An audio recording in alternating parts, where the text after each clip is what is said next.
Today's episode is brought to you by elitefts.com. Founded in 1998 with the primary aim to live, learn, and pass on. Please help Elite FTS support this mission by smashing the like button, leaving a comment, sharing with a friend, and thinking of us for your training needs. If you can put it in a gym bag or load weights on it, Elite FTS has it. What's going on? I'm Dave Tate, and we are broadcasting from the middle of the Elite FTS weight room, where the underground still thrives and you're part of the crew. It's time to sit down, keep it real, and cut the bullshit. Welcome to Table Talk.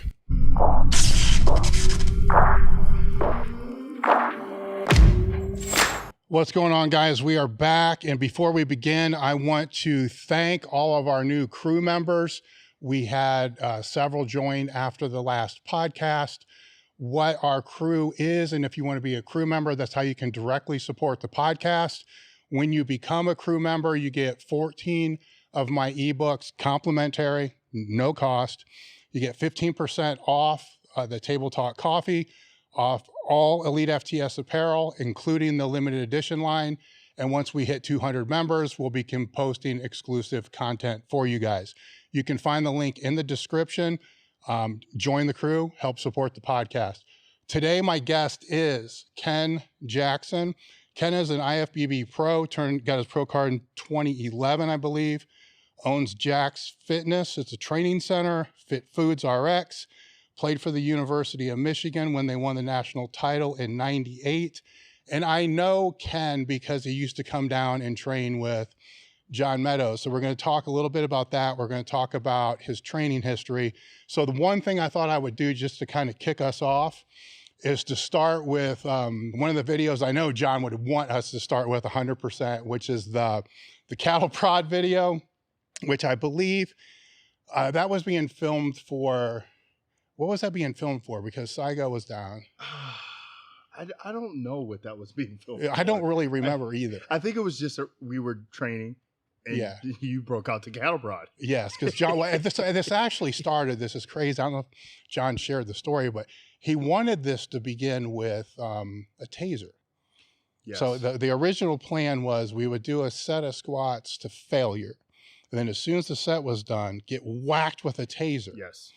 And then do more reps after that. Right. And so that kind of scared the shit out of me. Well, right? It scared the shit out of me because he told me this prior on the way to training. Yes. And he was trying to call like a police officer friend of his to make all this happen. And I'm scrambling around like I really don't want to get tased again. You know, I've had that happen, but you're not doing a set after you get tased. So he didn't really know. So I remembered cattle prods when I was younger. And John didn't know, but they're not anywhere near as hard, you know, as it switched into that, and I still was terrified because I'm like, listen, I ain't no farm boy, but that's a cattle prod, and they use that on cows. Yeah. So I got the cattle prods to try to deviate away from being tased, and then after we brought it in the one time, and John saw it's not a big deal. He wanted to do a video of using it, and I think it was a sales pitch thing, which got posted somewhere else. This is just something I think I filmed with my phone, but go ahead and play this.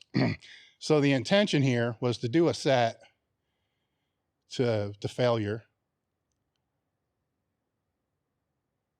And then I think this was posted on John's site because he wrote in there that we kind of swarmed around behind him. Yeah, and then tased his lats, right? And then whacked his lats.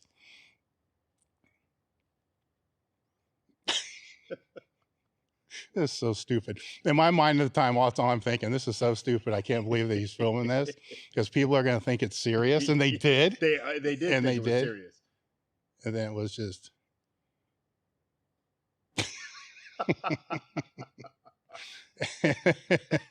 But that would definitely be something that he'd want us to lead off with. But real quick, when you start coming down, when did you start working with John? Let's just go there first. So I competed in 2011 against John at the North Americas, and basically, and it was real crazy because this still happens today. So John was posting all kinds of pics leading up to that show, and everybody's like, "Oh my God, John, he's shredded." You know, John's typical conditioning. Mm-hmm. And I'm looking at posts, and I'm like, "Damn,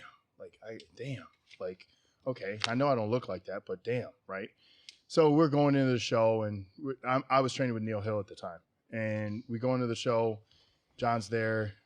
There's a lot of guys there. It was I want to say it was 22 heavyweights, and about 10 of them are pros right now. We get there. I don't make weight. Then I got to go make weight the day before so I can start carving up.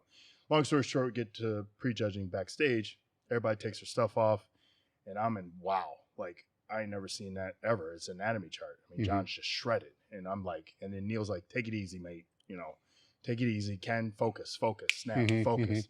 So I focus on my thing and whatever, blah, blah, blah. Long story short, I end up winning that class and turning pro that in 2011. So I want to say a year later, I walked up to John and started talking to him out of the blue. I don't know what show we were at. I think we were at Masters.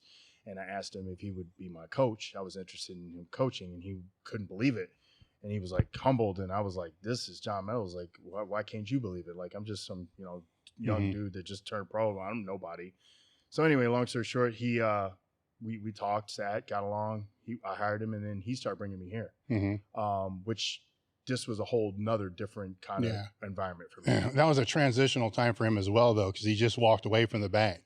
So he had clients. I mean, he didn't have a lot, a ton of. He was trying to decide, do I want to do this or do I want to stay at the bank and kind of.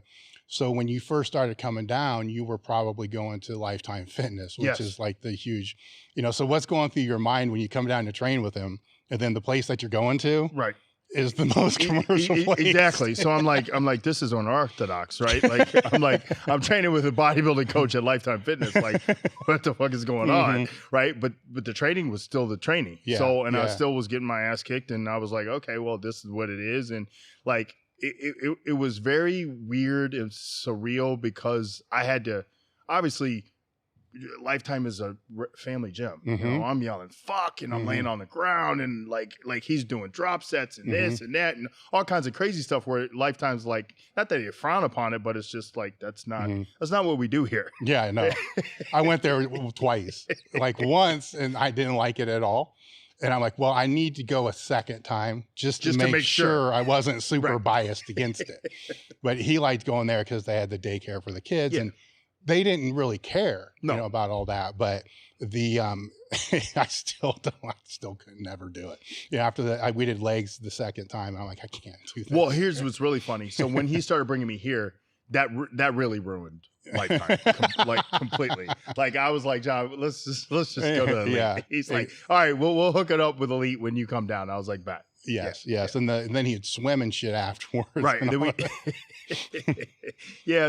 that's or steam or we do stuff like that. But other than that, there was no need for Lifetime because we started coming here and we started getting shit done here. So I'm going to dial it back now a little bit. When I assume that your introduction to weight training was for football. At what age would that have been? So junior high? We started training about junior high, all the wrong ways. But we started training junior high, and then I've always been strong. Always, chest was always strong. And did you care back then though, or did you only care about? I didn't know anything about it, and I really didn't care. It was more so I knew I had to train for football. Yeah, that was it. So that's kind of what I want to talk about a little bit, because when you get into D1 athletes and so forth, a lot of strength coaches are from the lifting realm, can't understand why the players, aren't as serious about that. But their realm is the field. Right. And in contrast, it would be like the coach getting really serious about running. Right. Well, here's what's funny why you say that. It's because of this, and this one reason only. So as a freshman, I was with Tom Brady, Charles Woodson, and that was my class, right? Yeah. I was the strongest freshman out of that class. Like, weight room wise, I was the strongest kid, and went out there and got my ass kicked. So that strength didn't matter. Charles was horrible in the weight room, but was the strongest football player on the gridiron. Like, he would manhandle people, but then go in the weight room and barely bench 225 5 times. So it's like, when I got messed up when I went as a freshman, because I'm thinking I'm this big bad, son of a bitch. I'm strong as hell, and then I go out there and get my ass kicked every day. Like, and I'm like, this is not like equaling, like what's going on. But I then I realized athleticism and football strength. Yeah. That's what I realized. And well, if you were recruited to Michigan, you had a lot of other options. So why did you choose Michigan? Well, the thing about it is obviously it's the best. Yeah. You know? Well, why would I choose anything less than that? The best, right? Even if I'm going there to not play, I'm still going to practice and play for the best, right? So I just got to work harder. So that's kind of how I looked at it. Retrospect, nowadays they don't care.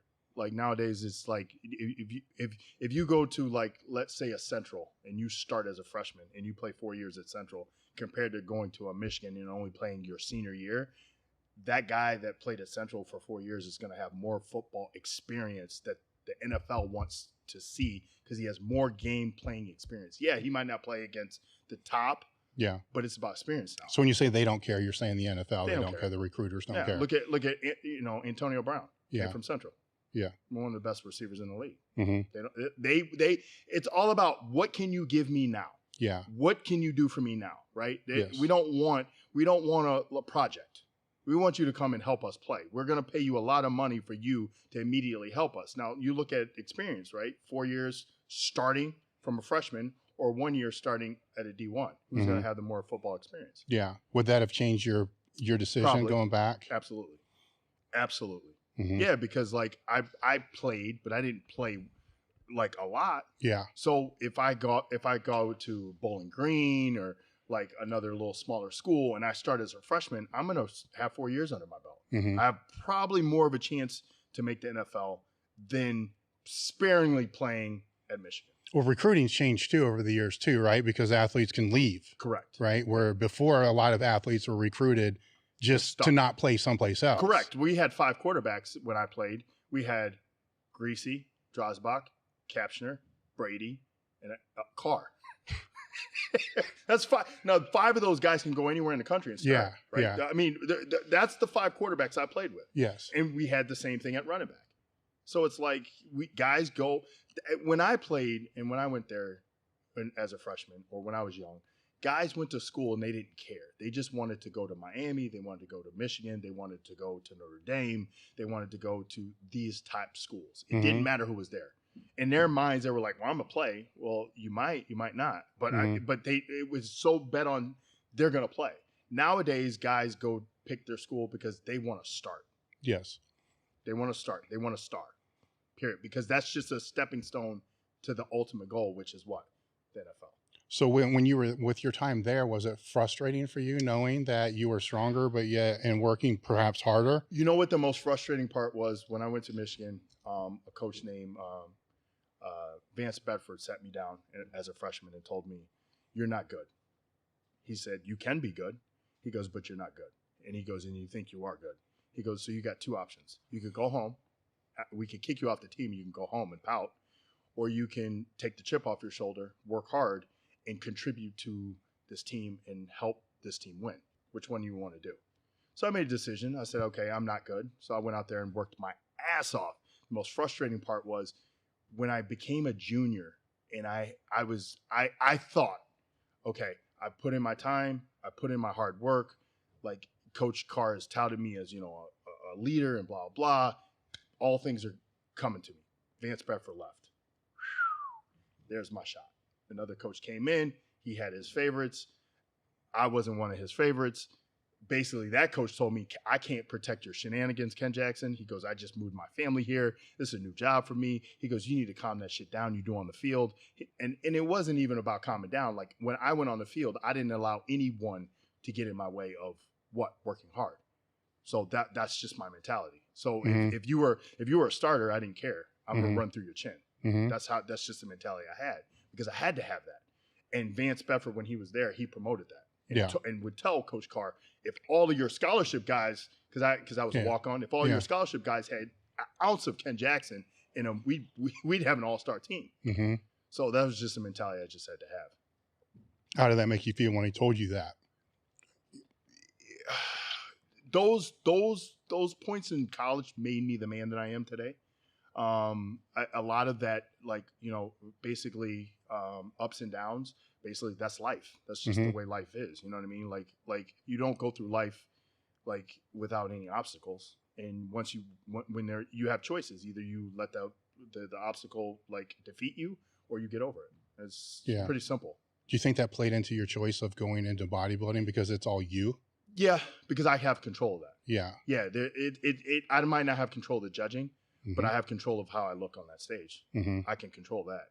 I can control all the way up until the time that I get on that stage. Now, subjective judging, that's on them. But I can control how I look, or I can control how I come back from an injury, or I can control how hard I work or don't work. Yeah, absolutely. And there's no house.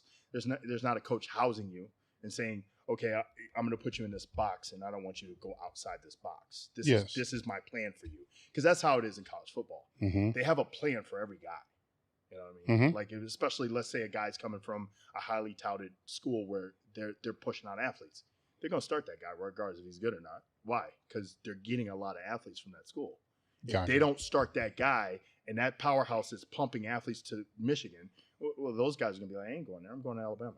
I'm going to go to Michigan State. See, that's why Michigan's really lost in recruiting over the last probably 10, 15 years, is because we're losing our D1 athletes out of Michigan. They're going to Ohio. They're going to Michigan State, our little brother. And I will say that, our little brother. They're going to Alabama because of Nick Saban. We have lost that since Coach Carr left.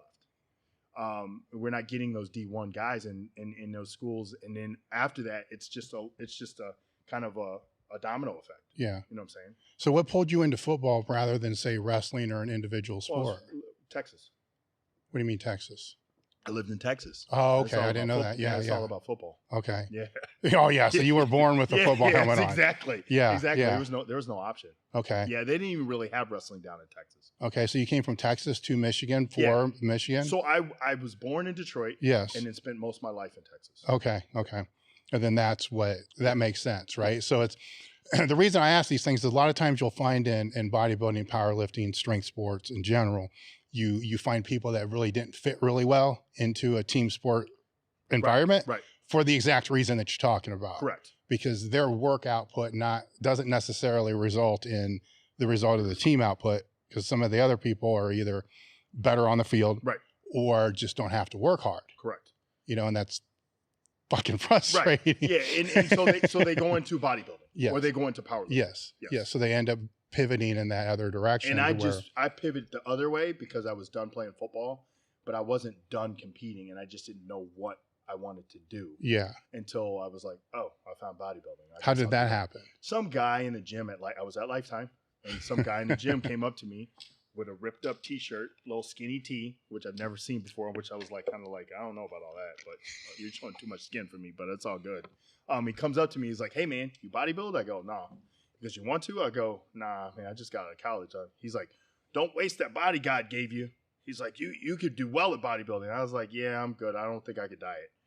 And then a couple months, he kept bothering me, and then and then I started asking questions, and then one thing led to another, and then I did my first show, got my ass handed to me, and then was like, I'm gonna get serious. And then I went out and hired a coach, got serious, took second place. The next show, won the whole show. And it was all she wrote from there. How long did it take from that time for you to go from getting serious to being pro? So I won the Central States, and I want to say 2008, and then went to junior nationals and took first as a light heavyweight, first national show that same year, and then 2009, 10, and 11, and turned pro in 11. Yeah, so 4 years. Yeah. 4 years. The average fitness competitor needs to understand that's not normal, but they think it is. No, right? It's not normal. It's not normal. No. Okay. And it's not normal that some of these guys are going one show and turning pro. That's not normal either. Right. That's a pretty well, how's that even possible? Can they do that now? I thought you had to qualify that. You do. Yeah. But I'm saying like you qualify, you go to national show. Yeah. Okay.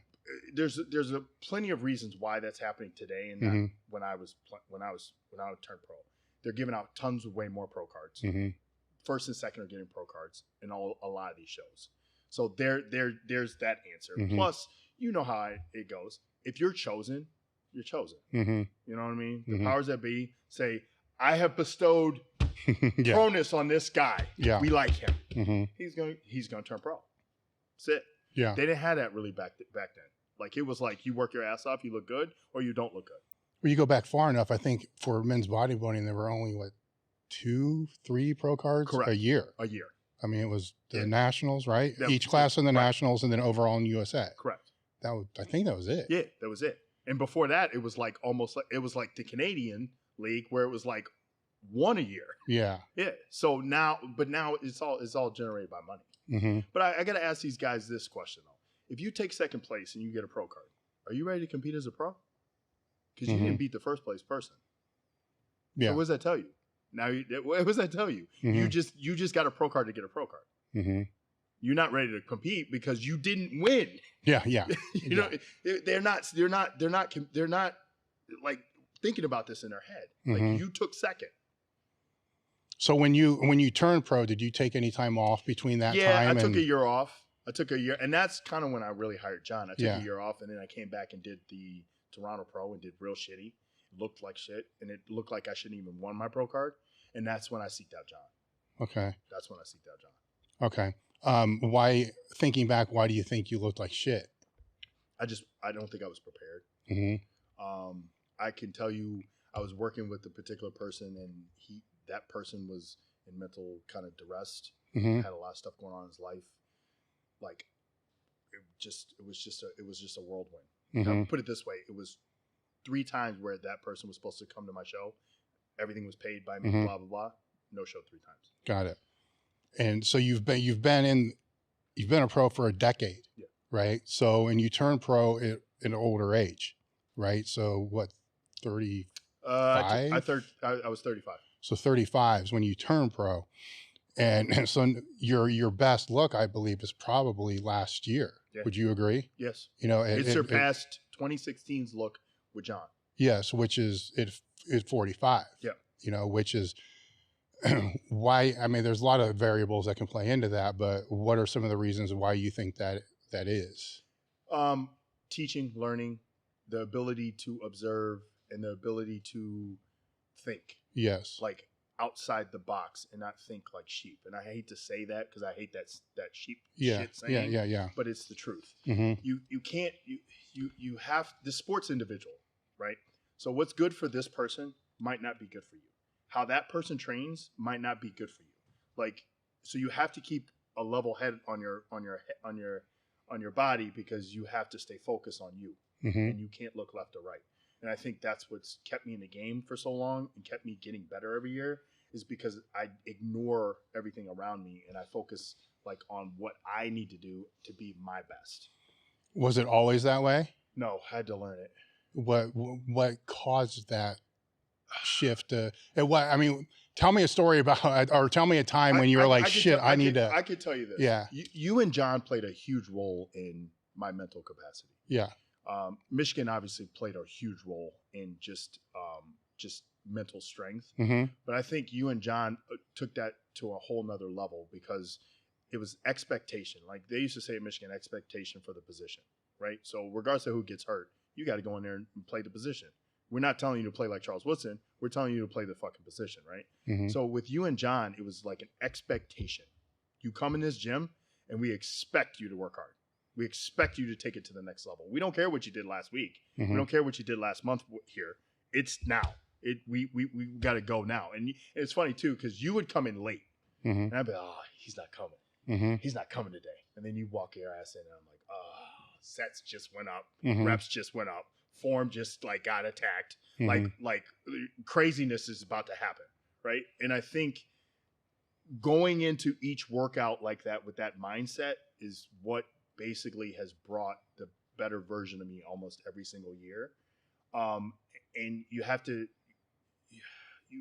to understand there's a level to that as well, because injuries happen with age. Mm-hmm. Doing this a long time. I tore two tendons, tricep tendons, my left and my right. Came back from both of them, but the mindset still has to be there to come back from those injuries. You know what I mean? Mm-hmm. Like your achy knees, your achy shoulders, and then that's when you have to start playing like chess, and you have to start thinking your workouts and thinking about them and doing what don't hurt your knees, and doing mobility work and doing like chiropractic work and doing all the shit you don't have to do when you're young, because you could just come in here and get on a bench press, put 3 plates on there and go for broke, right? Mm-hmm. When you're young, but you can't do that at our age. Yes. And when you were younger, I mean, when you were first coming out, the strength was insane. I mean, cue up the shoulder saver. I'm going to just show the people that are watching a couple of the things here to put some context into that. Fast forward a little bit until you get to Ken. That bar alone's like 80 pounds. Can you zap the video forward?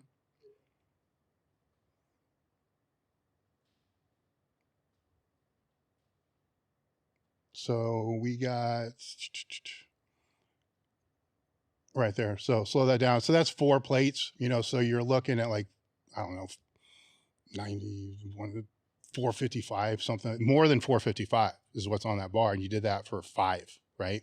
I remember after you did that, I'm like, holy shit, we got power lifters in here that can't even do that thing, you know, and filmed the video. Now the dumbbells, show the slight incline press. That was another crazy one because go ahead and run that. Every time you came out, you were doing the 170s for over 20 reps. There was one of them where I think you did 28. Mm-hmm. You know, that's a slight incline there that was being done. And it was a repetitive thing. And I asked for you before we started the podcast, you know, that it's crazy ass strength. And, you know, you probably are not doing that now, right? So the question was, over the years, you've learned that you have to tame that down, right? But yet still keep hitting the muscle as hard or harder. So how are you doing that now? So that's another thing too. So like all the young guys, like in the bodybuilding world, they love talking shit, right? Yeah. And they don't, it's this, I'm this, it's I, right? Mm-hmm. And I really didn't do that. You know me. Mm-hmm. I didn't do that. Like I didn't talk shit. I just did I did the work. Mm-hmm. I pressed 200s for like 10 or 12, right? And it's on film. So I don't get in a pissing match with those guys being like, hey, we'll go back and whatever. Yeah. I know how strong it was. Mm-hmm. Today, obviously, I have to back down immensely. But now there's supersets, there's holes, the tempo is different. It's maybe a 5-2-1 tempo, and then like power up or vice versa. So it's basically, again, that's why I say chest. You have to actually think about, like, you have to know the body, know how to train the body, and know, like, obviously education wise on iso holes, isometric, like stuff like that. Yeah. Like, why do you slow the tempo down? Why are you supersetting different exercises? Like all that, because you got to get the same output out of that muscle that you were getting when you were, you know, taking the 175 to a ride, right? Yes. So that's how you got to attack that. You know what I mean? So yes. it's different. So I might not go as heavy, but at the same time, I might take the 130s and go for 15 and drop that and go right in like some kind of fly. I remember doing it with you guys. Remember that at the old building, we did a fly with a bandit press with something else. That was my first introduction to a tricep. I mean, it was nasty. Like after I did 2 sets, you were like, we got another set. I was like, fuck, I don't know. Like, I don't know how much more blood you want to get in my chest, right? Yeah. So that, again, you and John were very influential with that. So, so now that I am 46 with the injuries and blah, blah, I know how to maneuver in a weight room. So the question that I asked earlier was, you know, would you have not done that back then, you know, at say 30, 37, whatever it is at the time, in exchange for what you're doing now? Or do you think that was necessary back then to be able to push it as heavy as you possibly could to grow? Well, here's the thing. So yeah, the answer is last year was my best physique, right? Right? Yeah. So Yeah. there's your answer. Yeah. Yeah. So no. So like if I would take what I know now and have used more of my knowledge now back then, probably would have been a better. It's a little different though now because you're not, your main objective isn't so much to grow. Correct. You're not trying to put on 10 more pounds. No. You just want to look better. Correct. You know? When you get to a certain point as a pro, it's about like sharpening that pencil. Yes. That's it. Or the razor. That's it. Talk a little bit more about that. Cause I don't think, well, it's weird in the sport now too. Cause you got two sides. Right. You got the one side that's not about that, just being bigger and heavier. Right.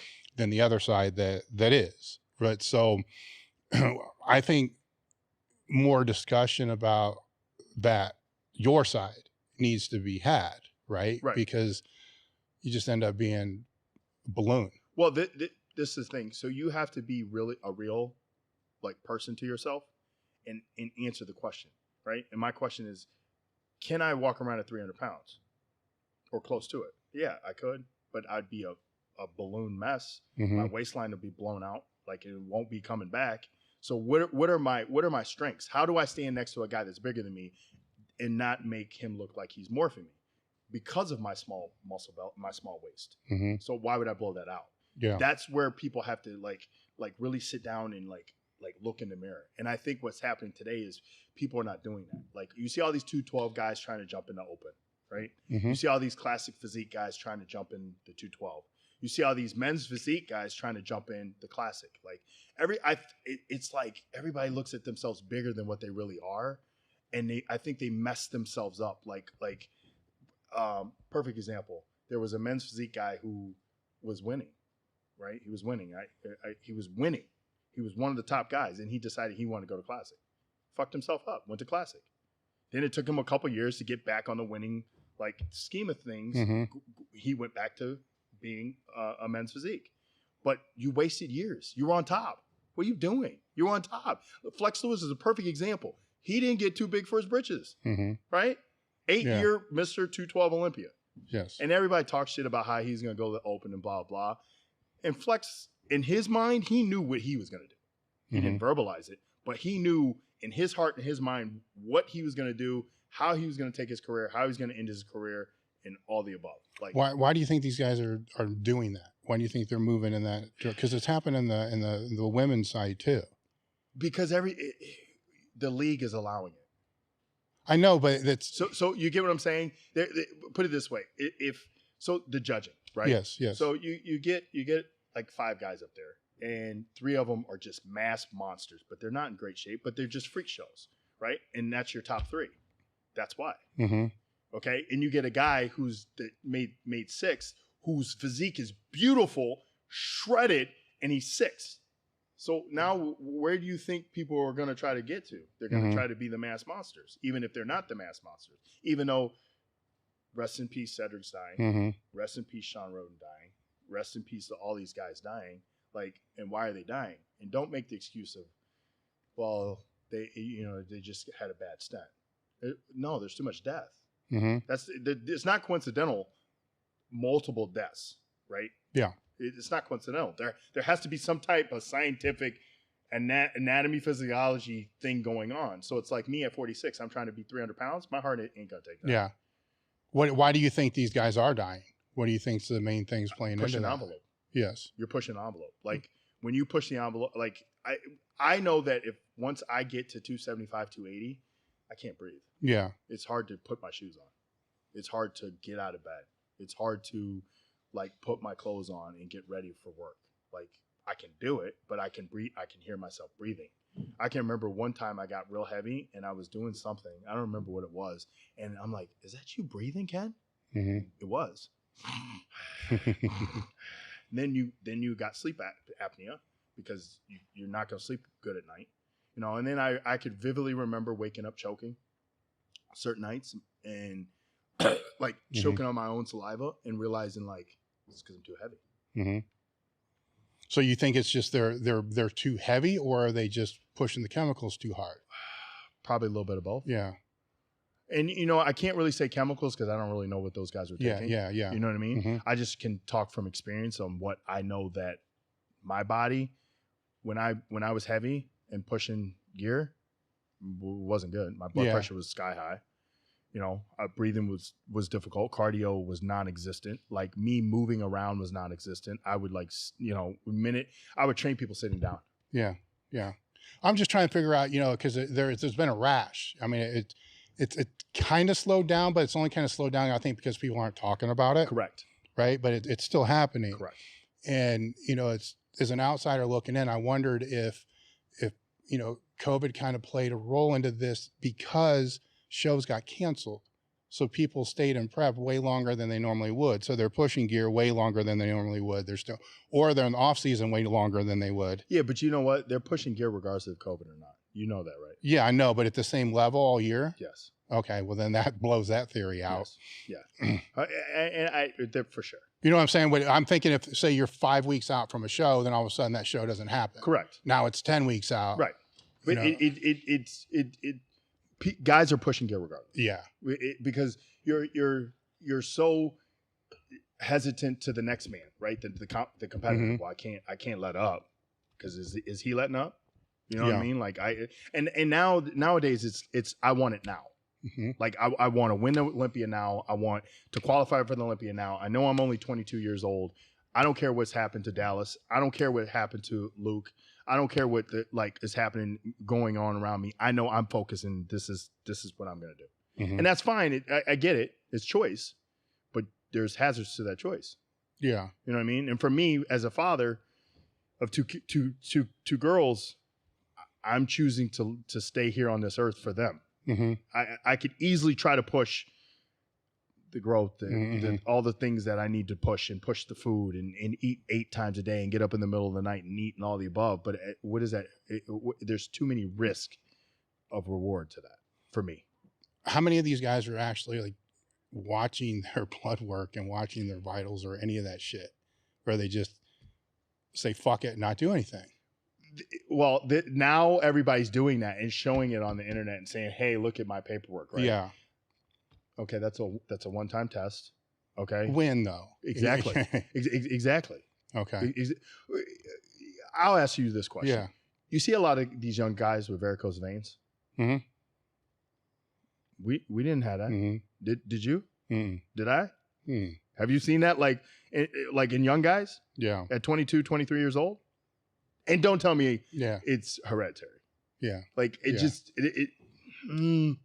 Well, and I come from the powerlifting side where in 1990 when I met Serrano, I started having my blood work done regularly, and I didn't listen to a fucking thing he did. But I still had it done Right. every year. But you just said it. I didn't listen to a fucking thing you said. Yeah, I didn't, and I didn't. But nothing ever got so far out of whack that it was that big of a problem. It was like that conversation of, well, this is a little high. What, eat better, all that other kind of shit. But then there was a time it didn't. Then it was like, okay, now this is fucked up. Right.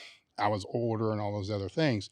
So, I took it, but I also had access to a doctor that was willing to help me mitigate the risks of it. You had a team. You had a team. Yes. But I'll ask you this question. At a young Dave, even if there was something messed up, what would you have done?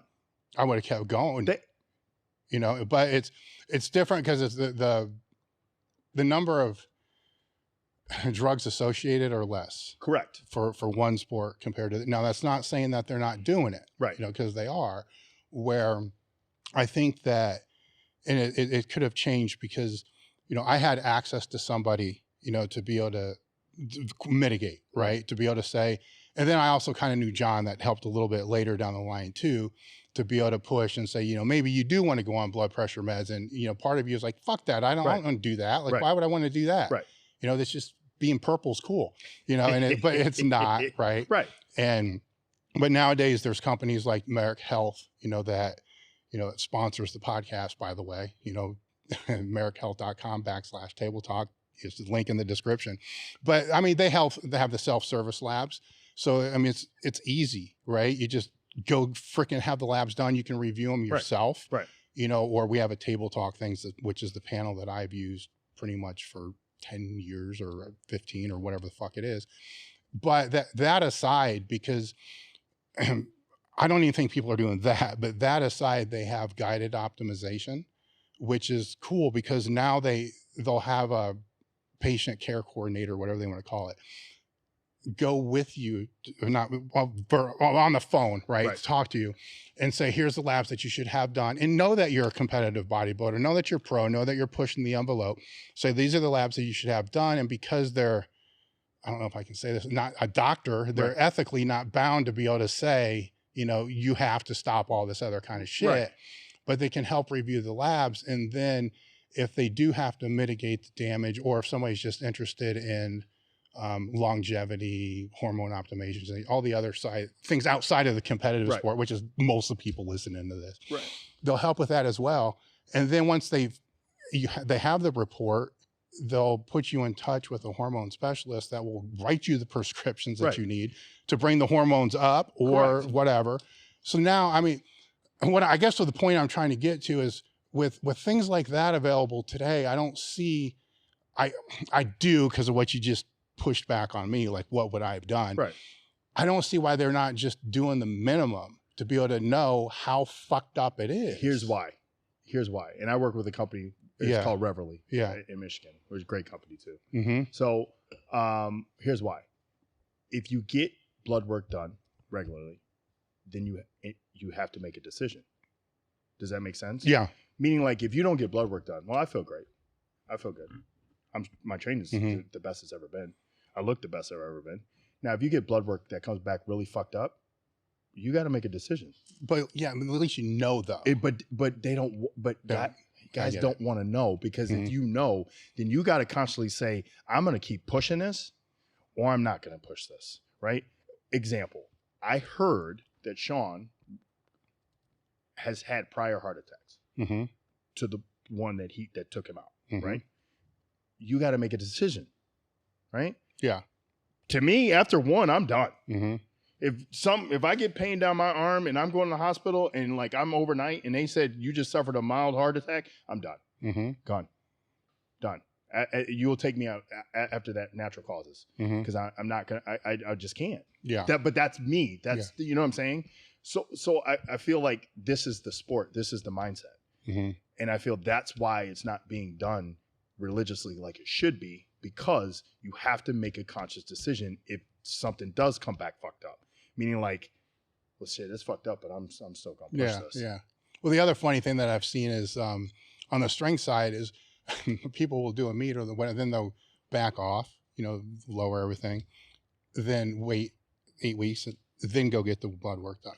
Yeah. Like, dude, like, it's like they're trying to game the blood work. Right. You're hustling the blood work. Like, I mean, what are you doing? Yeah, they're hustling themselves. It's like, dude, you ought to have this done when it's going to be most fucked up. Exactly. You want to see where your most fucked up point is, right? Yeah. Like, you want to see where that marker is. See, that's the thing with me. I get markers done regularly because I want to see where my markers are every 6 months, period. And if they're out of whack, out of line, like, my sugar was all jacked up, right? And it was jacked up for a little bit. And here's what's crazy. I already kind of knew it was because, and I could have blamed, and I could have been a typical bodybuilder and said, well, it's my age. My eyes are getting blurry because it's my age. I knew what it was from. I knew exactly what it was from because it's part of the side effects, growth hormone. Yeah. Diabetic, long term, blah, blah, blah. So immediately went to the doctor, saw that my sugar was messed up. I had to back up off everything I was doing, basically get that in line, and then basically continue and keep it in line. So this is the thing. This is why, like, someone asked me, why do you take metformin? Well, there's reasons for me to take metformin. Yeah. Well, why do you take Telosmartin, Micardis, which is a blood pressure? There's reasons for that. You know what I mean? So, like, these are the due diligence as bodybuilders that we should be doing, but we don't. It's just like example, like amateur bodybuilders don't take an anti-estrogen and they get up on stage with gyno. There's no reason for that. Yeah. You're going to spend all this money on your food, on a posing coach, on a coach, like all the above, but you're going to skip the anti-estrogens and you're going to get up there with huge gyno? Yeah. Like, really? The question I would have to that is, does that just make them want to take more shit? You know what I'm saying? You get what I'm saying? Because if you go back a decade, nobody was really taking the blood pressure meds or metformin and stuff like that to control or to mitigate the damage. Now that they're mitigating the damage, does that just mean throttle more shit? Well, see, in my mind, no. Yes. But probably in everyone else's mind? Yeah. Yes. Could that be part of that could be very well part of the problem, because now we have antidotes to combat these side effects of our sport. Yeah. And yes, they're probably saying, push on. Yeah. I mean, I'm kind of going back to where push on. Yeah, right? I'm kind of going back to where my mind would have been, back. Correct. Yeah. The volume keeps going up super loud on us in the headphones. Is your volume like way high? Yeah, I don't know what happened there. But anyhow, I'm kind of going back to my mindset, and I'm thinking to myself that I could see, visually see my blood pressure, because you're purple. Yeah. And then just like, oh shit, maybe I don't want to take more. Maybe I don't want to gain any more weight. That was kind of like my counterbalance. Now, if I could have controlled that, you probably would have pushed. I have no doubt. There's no doubt that you would have pushed. Yeah. The the main issue with me is what I see around me. And that's why I pay attention to these things, because I don't want that to happen to me. I can have, here's a funny conversation. And actually it happened here, I think. So with another bodybuilder, we were talking about gear and we were talking about things. This is when I was actually a young bodybuilder. And basically I said, well, I can't take that because my shit doesn't work if I take that. And he was like, what? Yeah. I go, yeah, I'm not messing with that. I don't like mess with my libido. I can't mess with that. He's like, man, you married. Who cares? He's like, I'm taking that and then some. And I looked at him and he was like, yeah. I was like, no, I like that is very important to me. Like I'm not messing with that. But that's the mentality. It's still like crazy loud. I assume it's probably loud for the people that are listening as well. Test. That's a little bit, well, it went back up again.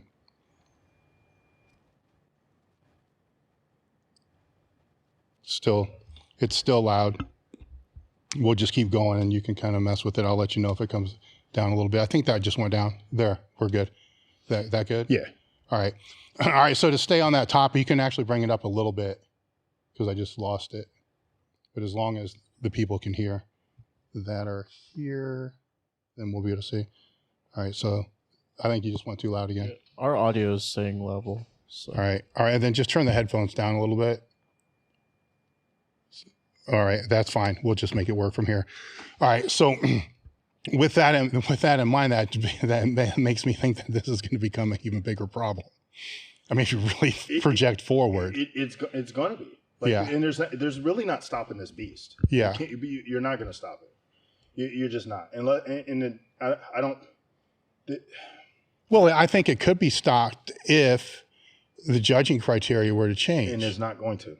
Yes. Because this is the thing. You got to look at what's going on right now, right? Now you got all these superhuman growths coming from other countries. Yeah. That just look like, what are you going to do with that? Yeah. You know, the one dude that I don't even know what his name is, I don't know how to pronounce his name, but he's 293 and he looks like he's supposed to be on stage. Like you can't, you know what I'm saying? So like, as an athlete's mind, as a young athlete, you already know what you're going to do. Because I already know what I did when I was young and came here. I stepped my game up. I stepped the level up, right? Like, so if all of this stuff's going around you and they're rewarding those guys, the guy that just won Texas. He's Nigerian. He came from Hobby Dobby, I think. Whatever. He's just retarded. He's retarded. You know what I mean? It's like a cyborg. Like that's just yeah. Boom. Yeah. You know what I mean? You can't do nothing. And he's got shape. Now what? Yes. How does that play into your own competitive plans, though? So for me, I still want the best of Ken Jackson. Yes. So for me, if the best of Ken Jackson's not going to win, then it's not going to win.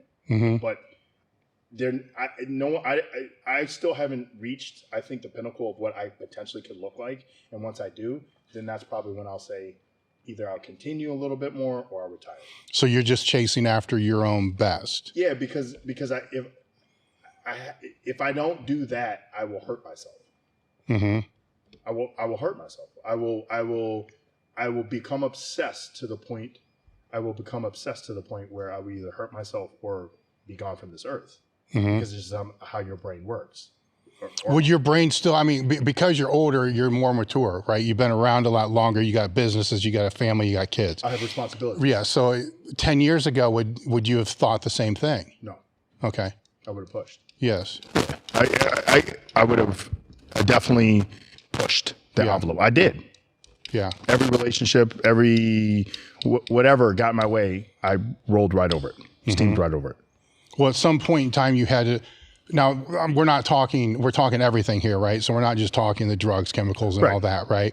So at some point in time, you had to dial that back. What was that reason or purpose, or was it having kids? Yeah. Okay. Because there's nothing more important in my life than those two girls that I have. Yes. Nothing. So and then if you look at a lot of bodybuilders, they don't have kids. Yes. Right? It's a selfish sport. And for instance, like Jade and Zara, so I can go to the gym and drag them to the gym and they can stay in the gym for 3 hours and watch daddy train on a Saturday, or I can take them and go do something and take them for ice cream. Mm-hmm. What am I going to do? I'm going to go take them to do something and get ice cream and then maybe get my leg day in or try to sneak it in some kind of way. But they come first, not me, because they didn't ask to be brought in this world. Was that always that way though? As soon as they were born, it not as much as it is today. It was like a learned ability as they got older. Yes. Because obviously when they're babies, they don't know any better. I mean, Jade was in here. Yes. You remember? Right? She was sleeping right here at this table while daddy worked out. Yeah. They grew up in the gym, both of them. So they know. But again, I'm not going to take advantage of that they're very patient with what daddy does. Yes. I could, but then I'm not a good dad. I don't think there's, people try to balance, things. I don't think there's such a thing that even exists. I think you just have priorities that you have to be able to work in. Whereas with 2 businesses and the kids and wife, right, there's a lot of things to work in, which is going to make how you would go into a competition different than somebody that's got nothing else. Correct. And that's what people don't understand is puts me behind the 8 ball. Like, when you compete against a guy that all they do is eat, sleep, and shit bodybuilding. They have no responsibilities other than to be who they are and get paid to be who they are and get paid to work, eat, sleep, and shit bodybuilding. And then you get me that has to work for a living, run a business, be a father, go pick up from gymnastics, all the above. And I'm not making excuses. Yeah. I'm definitely not making excuses because it is what it is. That's my life. That's the life that I chose. Perfect example, Juan Morel, right? He don't really compete anymore. Why? Because he's got $1 million cookie business. And the year that he did the Olympia, his last year of competing, he realized working as much as he was and training didn't go together. Yeah. And somehow can't. Yeah, he was like there was days I would get off work and didn't want to go down there and do cardio or work out. Yeah. And I was like, oh, Juan, welcome to the real world because that's what it is. It's a learned skill. Right. So in his mind, like, and I God bless them because they turned that business into a moneymaker. I mean, they got a restaurant now. Yeah. They're in the vitamin shop. Like, and that's all from his hard work and his wife. Well, he wasn't going to do that in bodybuilding either. Correct. So and it's like Kai Green, right? Yeah. Everybody wants Kai Green to come back. And Kai makes more money being what he does now than he was as a competitive bodybuilder. Yes. So Kai in his mind's like, I'm going to come back for what? For you to give me second or third again? Yes. And not win that Olympic title, which is my ultimate goal. Yes. And what's the point of Phil coming back? None. Yeah. None. There'll never be another Phil Heath. Yes. And I don't know why people are trying to get him to come back. Like there will never be a gift ever again on the stage. I don't care who. I mean, like he is the ultimate, like his physique, right? He had it he had the white jeans of being shredded, right? And he had the black jeans of looking like a cartoon. Yeah. What do you do with that? Yeah. Well, it's when I was pretend bodybuilder, losing weight with John or whatever it was going to be, that's I kind of know the life partially, but even before doing any of that outside, the strength works a little bit easier because there's less time commitment because it's just gym time, right? The bodybuilding stuff, there's gym time, there's food time, there's a lot of other shit that kind of goes into this. I couldn't even, part of the conversations I would have with John sometimes were, I can't even begin to even think about doing this until I lay all this other shit out in my life in such a way that gives me the highest level of success, or it's not going to happen. Correct. And you just summed up our entire conversation. Yes. That right there just summed up our entire talk right now for the last 2 minutes.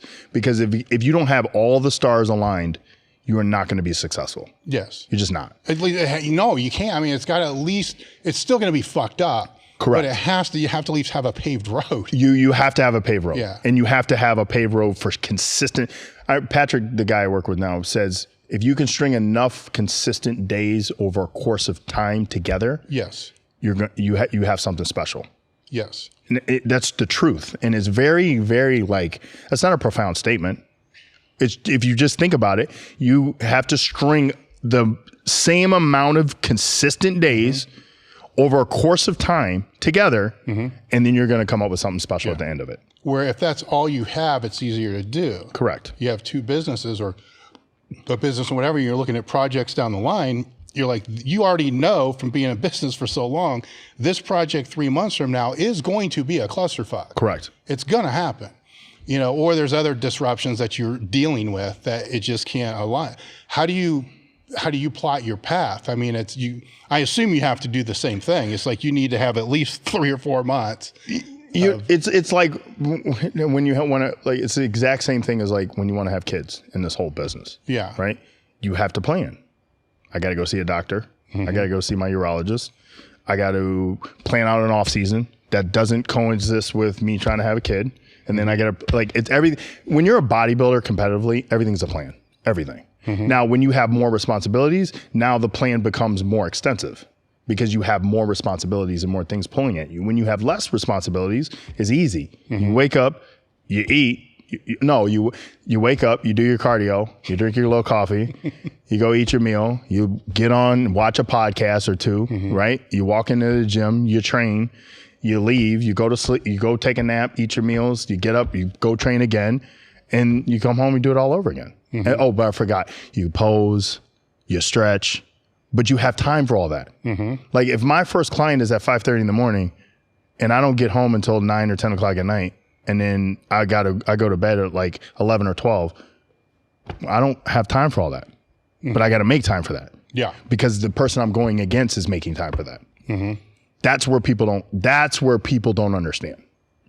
And they're like, oh, why can't you make gains like such and such? Well, that's, yeah. Well, what the fuck's wrong with you? No, I mean, hey, you lazy? No, I fucking get it. I mean, when you're working 80 hours a week, you got to figure the other shit out. You got to, how can you just work 60 hours a week and have the other 20 hours to be able to put? Yeah, absolutely. You know what I'm saying? And here's the thing. It's like, as well as I do. Kids are in school. It's easy to get shit done, right? Yep. When they're not in school? Nope. Thank you. No. Well, then there's also the opportunity, the loss, because you're not making money as a pro bodybuilder, right? So right. There's the opportunity cost that you're losing too. Now you already know you're gonna make less in the time you're prepping. Right. A lot less. A like lot. 20% less than you would normally make in your businesses that you're doing. Right. In exchange for maybe winning $1,500. Correct. And unless you're the chosen one, and you're making a living off being who you are. Yes. Now, a lot of these young cats look at all these other cats and say, "Well, I'm going to be that." You're not, because that's a very blessed and very chosen position that these guys have. Yeah. To get paid to be Ken Jackson. So I don't have to work.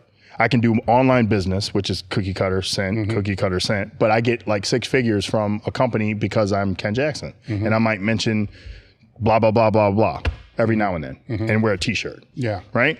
So it's like this. I work with Granite. Yeah. Right. So it's like Granite paying me 6 figures. I don't have to work because they're paying me 6 figures, and everything that I make online business is like icing on the cake, right? So those are so few. Yeah, that's my point. But everyone thinks that they're not. Well, real quick, welcome to the real world, guys. That shit don't happen. Thank you. Maybe back in the day, way back. Well, here's another thing too. And when it does happen, you best believe that person is special. Everybody ain't in this industry or bodybuilding is not special. You know what I'm saying? Well, the person needs to generate more revenue than they're being put out or being paid. Right. Right. So there's that whole thing. But with all this in mind, it's why do you still do it? Because I love it. It's as simple as that. At 46, I still love it. So this has been the hardest year though for me mentally, because there's been a lot of things going on in my life. It's very hard. But what has drove me and continues to drive the bus is the fact that when I take off all my clothes and I look and do a little video for Patrick and send it, I still fucking look pretty good. Mm-hmm. I still got legs, I still got back, still got a tiny ass waist, and I still look like a cartoon character. The minute that I start to see a diminish in that, I'm done. So what exactly is what part of it that you love? That how you look? Or it's got to be more than that, man. No, it's not. That's when I'm saying when I know that I'm done body wise. Yeah. The drive is because I still haven't reached the pinnacle in my mind of what my body can be. Mm-hmm. That's the drive. So that's the part that you love. Yes. Because you've been seeking that since you were correct playing football. I would like to take 2016 Phoenix when I took third with John, and take last year with Patrick's Legions look and combine those two, and then I'm good. Mm-hmm. I'm good. And ultimately come on stage at like 245, 246 with those two combined packages. That's the goal. Okay, so that's what's in your mind. So the placing, the show, none of that really matters. It's just string together the weeks. Correct. Have the show and be able to do that. Correct. Because at the end of the day, like let's say I do that. Yeah. No one can say, man, he looked like shit. Not nobody. What they're gonna say is, wow, Ken, wow. At 46, 47, that's impressive. Yeah. I don't care if he took 10th. That's impressive. And then like there's your legacy. You know, everybody talks about legacy and what they want to leave and stable and blah, blah, blah. Mine, I get it. Everybody wants to win. Okay. And I get it. Everybody wants to go into the show and I'm going to win and blah, blah. I understand all that. But also I'm a realist. So with judging, it's very subjective. So with that being said, I'm going in and I know what I want in my mind out of my body to display.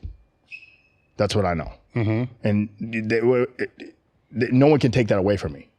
Not a coach, not a judge, no one.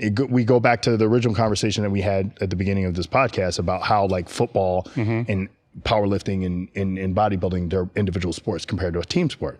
That's the thing. This is an individual sport. So for me, this is what I want. And I can achieve that. Mm-hmm. And then we're good. Then what? Who knows?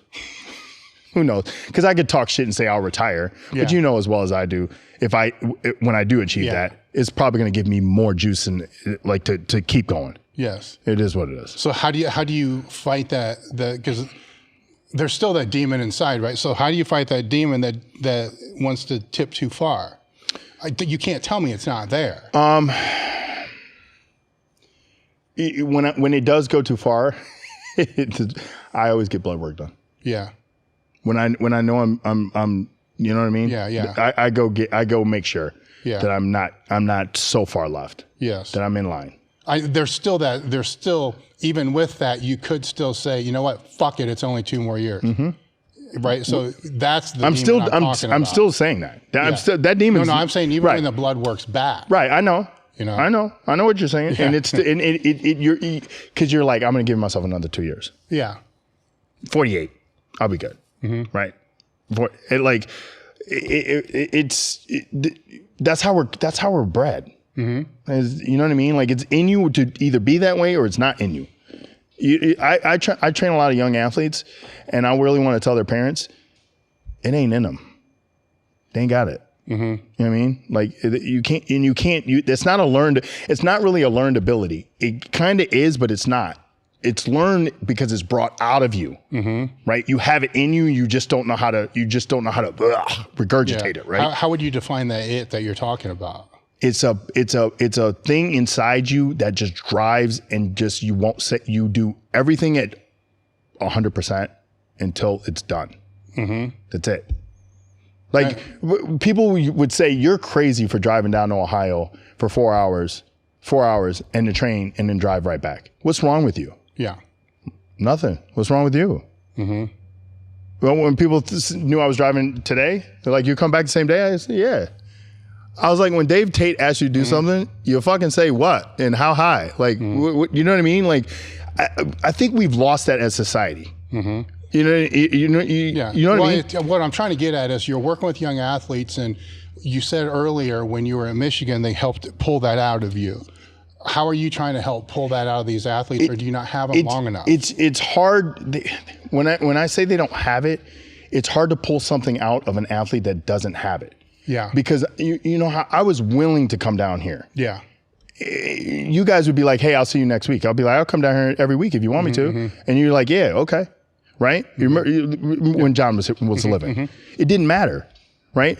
Now it is, hey, I need you to do A, B, and C. Well, you know, I got this to do, and my mom like can't take me, and like there's excuses. When you make excuses, you ain't got it because you don't want it. Right? If that's the first thing that comes to your head when I'm asking you to do something, then you don't want it. Because you should say, okay, well, when do you want me to do that? Yeah. Okay, I'll get it done. It's as easy as that. And then come back the next week or come back the next day and say, I got it done. Was that instilled in you before you went to Michigan? Yeah. So it was already there, then they just... Well, that's why I went to Michigan. They took it to another level. Yeah, I could have easily not gone to Michigan and chose because I didn't get a scholarship. Yeah. So I walked on. So I went to their football camps and Moeller discovered me. And I was a tenacious little short kid, little skinny short kid that was fast, that basically would just drive people's head right through their ass. And he was like, come here. He called me over. He's like, I can't give you a scholarship, but he's like, I noticed you. He's like, you kind of stand out in this camp. He goes, you can be a preferred walk-on. I'll put a word in, blah, blah, blah, this and that, yada, yada, yada. He goes, I know you might have scholarships going to other places, smaller schools, whatever, but, you know, here's the offer. I took it. It wasn't even a thought. You know what I'm saying? That's, you have it when you think that way. Yeah. Because if you don't, then you're like, well, thanks, but you know what? I think I'm going to go to Bowling Green and like start for 4 years, and I think it's a better offer, but better for me, blah, blah. Me, I was like, this is Michigan. Dream. Yes. Michigan Stadium, right? Like tradition, like 1817. Yeah. You know, maize and blue, helmet, wing helmet. Like, yes, I will be there as a freshman. And I went there my freshman year. I didn't wait till freshman camp.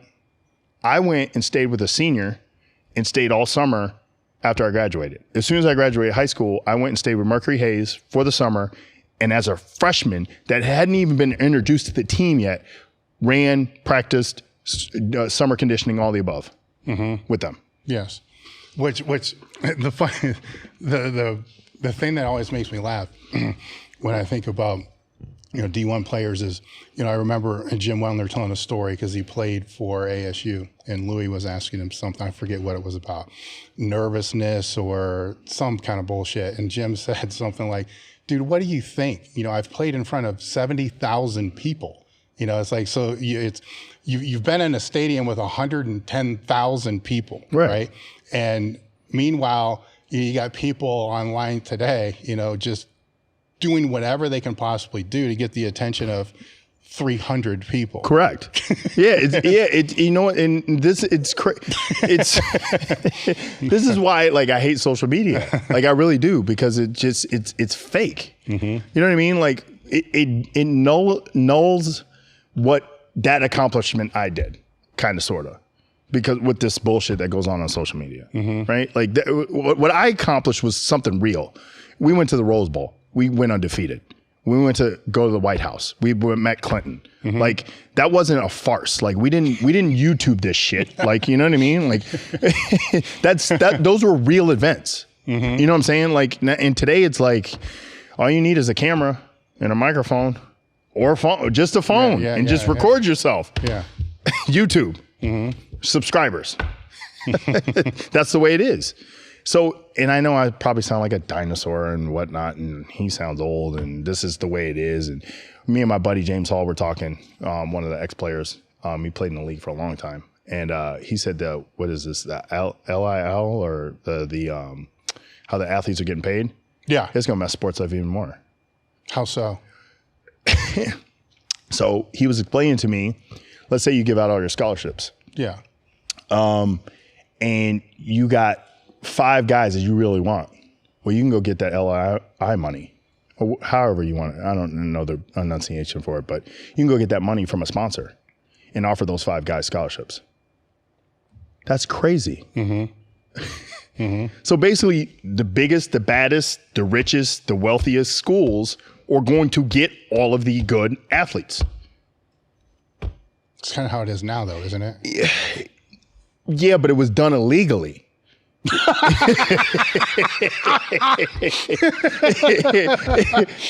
now it's all fair fucking game. It's like game on. Yeah, there's a difference. Now it's like the true Wild Wild West, right? Everything is we're good. Everything is good. Yeah. Like, you know what I mean? At least there was a little bit of rules to the shit. I mean, for real. Yes. You know? With social media, how do you think that it's changed bodybuilding?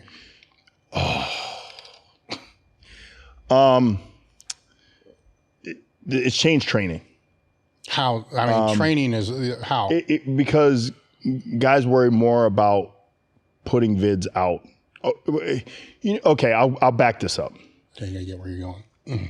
It's really weird to go to a bodybuilding show now and you have, hey, move over a little bit. Okay, no, give me your best side. Okay, go. What is this? You got a film crew? You got like, everybody has a film crew. All videos now in the gym. Could you imagine when John was living and we were here in training and all that shit would happen in your gym? I guarantee you'd be like, get the fuck out of my gym. Y'all go sit outside while we get shit done in here. 100% you would. You would not have that unless you brought your own film crew in, right? Which is, It happens. yeah, because you got elite FTS, you have marketing, you have things that you got to put out there to sell, you have equipment, all the above, right? Yeah. Now it's just, I'm Joe Schmo. I'm gonna put 3 plates on the bar. Watch me work out. Well, I wonder how that changes the dynamic of, I mean, if we go, because I'm older than you, but I mean, we're fucking old. I mean, if you go back, the bodybuilders would have the VHS tapes, right? And those were filmed probably over a course of a week, maybe 3-4 weeks out from a show or right after the show. Then the rest of the year, not the whole rest of the year, but most of they don't look like that. They're fat. Right. You know, they're gaining, you know, what. Right. Now, do they even have the opportunity to be able to get flat, get fat, put the side? No, it's always a show. Always. So that definitely changes the training then. Correct. And it changes the drug protocol. And the dieting, everything. It changes everything because now you have guys that are like, so back then you used to have guys that were 300, 315, 320, right? Yeah. And they were, Oh, yeah. now you have guys the same size with abs. Yeah. You're telling me the genetic makeup's different? Yeah. Is that much different? Yeah, if they get too soft, it's not going to be. But I guess my point is like, the human beings are not made that much different from back then till now. What's the difference? I mean, 315 is 315, 320 is 320. But this guy has a full almost shade of 6 packs of abs with his waistline sucked in. And he's a little hard. He's not that soft. You know what I'm saying? So things everything is sped and evolved. It's like food, right? The food production. How many chickens can we get to lay eggs as quick as possible? How many chickens can we produce as quick as possible and kill? Mass production, right? This is the same. It's the same thing. Like we're just mass producing, and it's just getting like bigger, stronger, faster, more ripped, heavier, all the above. So we should see shorter careers. You know, time will tell. Right. I mean, if I'm to project forward, that's what I would suspect. You're not going to see no Dexter Jackson. Yeah. No. You know what I'm saying? You're definitely not going to see that. Yeah, you will probably see shorter careers. You'll see younger guys win, and you won't. The Jay Cutlers, the Branch Warrens, the guys that like were in the late, Sean Roden, God rest his soul, like all the older guys that like had long careers. Yeah, I don't think you'll see that. Because do you think that you could withstand that for 10, 15 years of doing that pace? My answer would be no. Okay. You know, I definitely don't see that, but I also see that if they're popular enough, they may not have to, you know, compete as long because there's there's good and bad of the social media. It's also generating revenue for a lot of these guys that they normally wouldn't get. Before, you'd have to rely on a supplement sponsor or somebody to say, hey, look, we're going to do this. Right. Now they're like, you know what? Fuck you. I can just private label my own stuff. Right. I don't need to sell millions of it. I just need to sell a few thousand a month to be able to pay for my own drugs and shit. Right. You know, or you see, so they're able to leverage their own name. Well, it's like OnlyFans. Kind of. Yes. Right. Yeah. I think that's total bullshit. Yeah. No, I can't stand it. And this is the reason why. You're telling me I can make an OnlyFans page, just go to my phone, make an OnlyFans page, and now I'm going to charge $3, $4, or $5 a month, and I have like 5,000 followers, and I'm good? There's no rules. There's nothing. There's just, I'm good? Like that quickly? I mean, and now it's to the point where you have women, you have all kinds doing this, right? There's Wild Wild West again. It's like out of control. Yes. It annoys me because it's so out of control. It doesn't annoy me that they're making all this money. It just annoys me that there's no rules or regulations for it. Let me open up an Instagram page. Let me get an OnlyFans. Let me start showing my feet. Let me start posing half naked. Let me start showing my body. And here, I'm gonna charge you $3.99 a month, and I'll give you unlimited access to whatever I give you. What would be the rules or the regulations that you're talking about? Well, I mean, get a website, pay for a domain name. I get work. I get it. Put some work in. Thank you. Yeah, I get it. That's all my issue is. Yeah. So it's not the rules and the regulations because you don't want government coming saying you do this. It's not that. It's work. That's the work. Yeah, so you know what I mean? Like Elite FTS. Yeah. That's a brand. Yeah. Right? It's 25 years. Okay, of work. Yeah, a lot of work. Okay. Yeah. No, I get what you're saying with that because on the flip side of that, I don't know if they're going to find any longevity. You know, say they're hot. Maybe they're hot for 3 or 4 months. That's all you need. And then, well, if it's for most, probably not. You know what I'm saying? There's some people are probably doing very well in 3 or 4 months and never need to work again, but that's not going to be the majority. No, it's not. It's not. But it's just, not. I don't want to say this, but I'm going to. So, why did I go to school? And why did I graduate? And why did I get a degree? And why did I work so hard to get to where I'm at when all I got to do is open an OnlyFans page, show half my ass, and fucking make fucking $20,000-$50,000 a month? Want me to answer that? Yeah. For longevity, right? Because so let's say they do that, right? They're only going to make so much money. You know that, and I know that. Yeah. But on the flip side, the education you have, the time you put in, the work that you put in, all that's building a base. You know what I'm saying? So that base, while it can be frustrating because you'll see, other people make millions of dollars, you're like, what the fuck? Where's my millions of dollars? Right. You got, a house that you're always going to have. Right. A family that's always going to be taken care of. And all those responsibilities, and that can be, you can always fall back on hard work. Right. I think it's core values. Yes. Is really what it boils down 100%. to. You know what I mean? It's not the fact that they're making all this money and I'm not. Yes. It don't have nothing to do with that. I think it has to do with respecting core values and us as a society and where we're going. I feel like our society is a toilet now. You know what I mean? And I have 2 little girls that they're part of this toilet that I have to protect from this toilet. So I think when I didn't have kids, it didn't bother me. You know what I mean? Like, hey, whatever, do what you want. I don't care. Like, that's not what I'm into. So it's all good, right?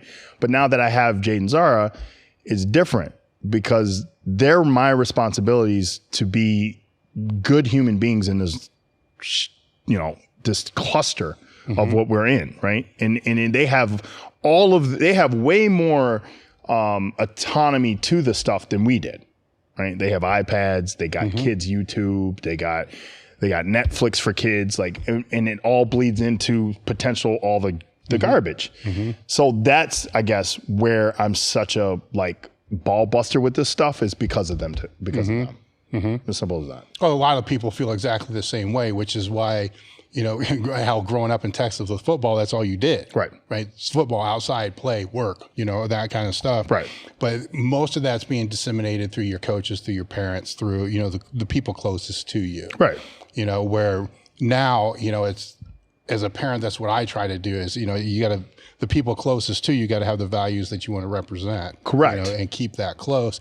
That other stuff is garbage. Right. But and I understand where you're coming from is we have to teach our kids that that's garbage. That's not real. That's not real life. Correct.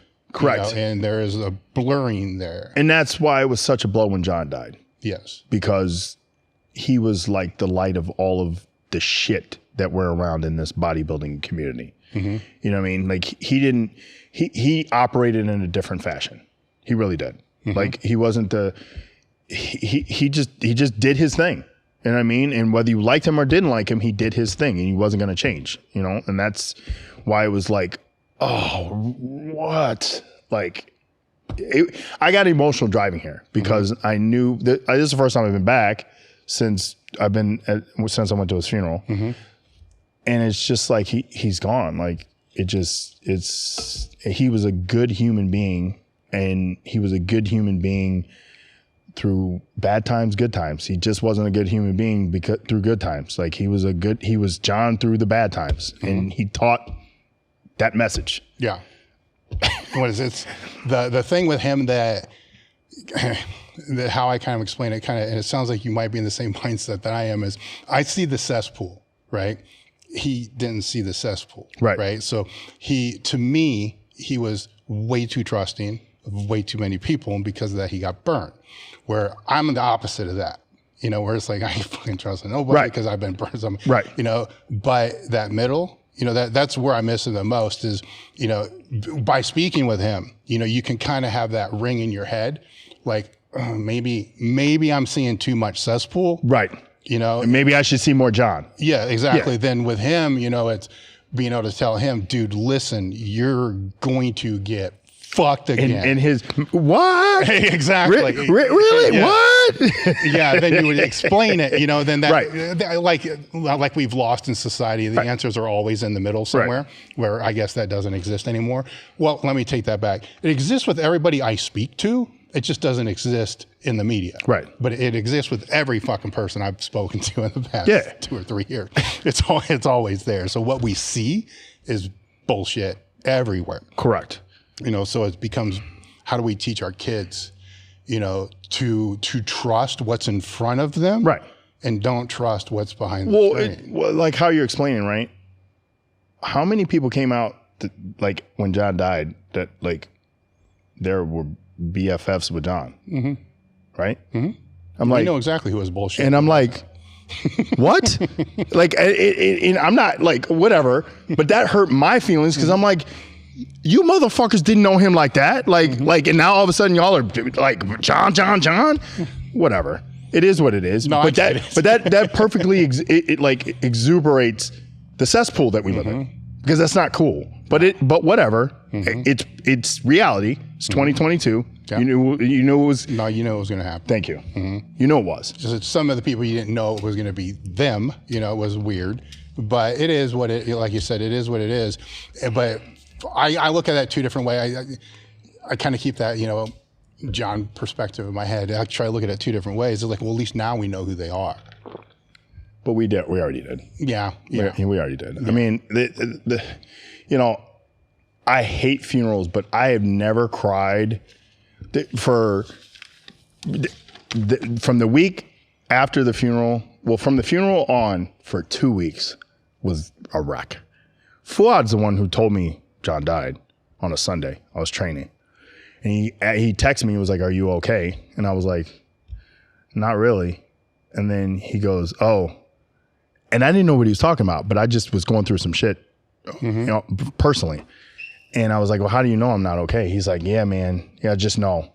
I go, "Oh, man, thanks for checking on me." He was like, "Yeah, I just heard the news just now that John died."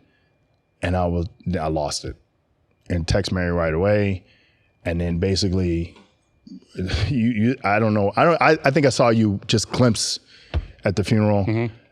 And then I didn't want to be around anybody. Like I was like far from her because I couldn't handle it. And the little, what do you call it? The little packet they gave out at the church, had that in my car, would sit in my car and look at that thing and just cry and be like, it's not fair. And just, it just was, it was a devastating blow because it was sudden, quick, done. And then I felt bad for the boys and Mary. Yeah. Because they're gone. They will never see that guy. You know, that just their husband and father gone like that. No goodbyes, no I love you, no just. So I just can't imagine. And I'll tell you what, Jonathan, both and Alexander are strong. They're strong boys, very strong boys. I'm very proud of them. Yeah. Extremely. What were some of the biggest things that you think John left you with? Integrity. How so? Yeah, it's a battle with me. Not that it's a battle that I don't have any, but it's just a battle and decisions and trying to keep straight.